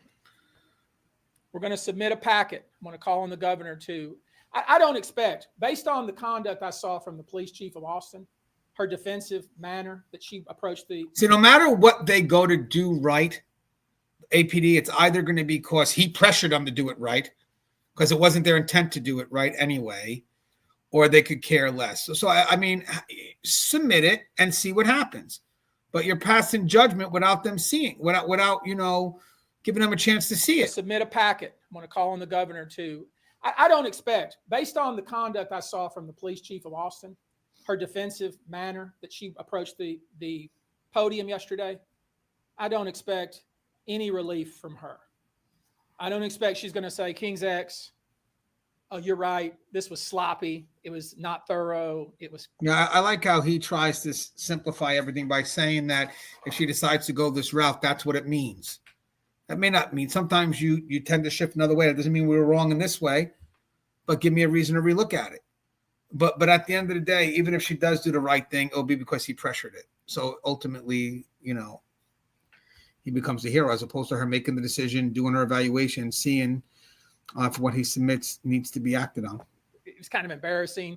We're going to get a different detective to start over. I don't expect that to happen. I expect what's going to happen is I'm going to send a formal letter to the governor asking for the Texas Rangers to be engaged. And I'm going to submit a detailed packet to the governor's office and ultimately to the Texas Rangers to actually do an investigation to figure out what actually happened, because we still don't know. I would love for the APD to have already made that request, though, first. That would have been pretty interesting. Notice I haven't suggested to you what happened, because I don't know. I'm starting to get a sneaking suspicion. So I've given you a lot of information. So what is your headline? Your headline is this. There are serious and disturbing questions raised with regard to the Austin Police Department's handling. So he's a bit controlling, telling the media how they should write their headline, but the media is supposed to be more objective. We like to think so. So that would just be a quote, but you don't tell the media what headline to put. That's pretty controlling. And I actually saw a little bit of that, the way he handled his employees a little bit too, but you don't tell the media what to write. That's unfair. Headline. Your headline is this. There are serious and disturbing questions raised with regard to the Austin Police Department's handling of the investigation surrounding the death of Brianna Aguilera. The Texas Rangers have now been called to intervene. Thank you very much. That's a quote. All right, guys. So that's pretty much it. I gave a breakdown as requested. Again, it's hard for me to watch stuff like this, but I do try to be objective. I don't know. I just had a tough time with his approach. I'm not used to. I mean, I've dealt with people that approach. I just don't carry myself that way. I try to believe in cases like this that we all have the same goal and we just have to work together. And I just don't think this is the best way to get that done. My opinion. Guys, if you like the content, don't forget to donate me a cup of coffee or buy me a cup of coffee in here on the description and also on top. My YouTube channel. As always, guys, stay safe.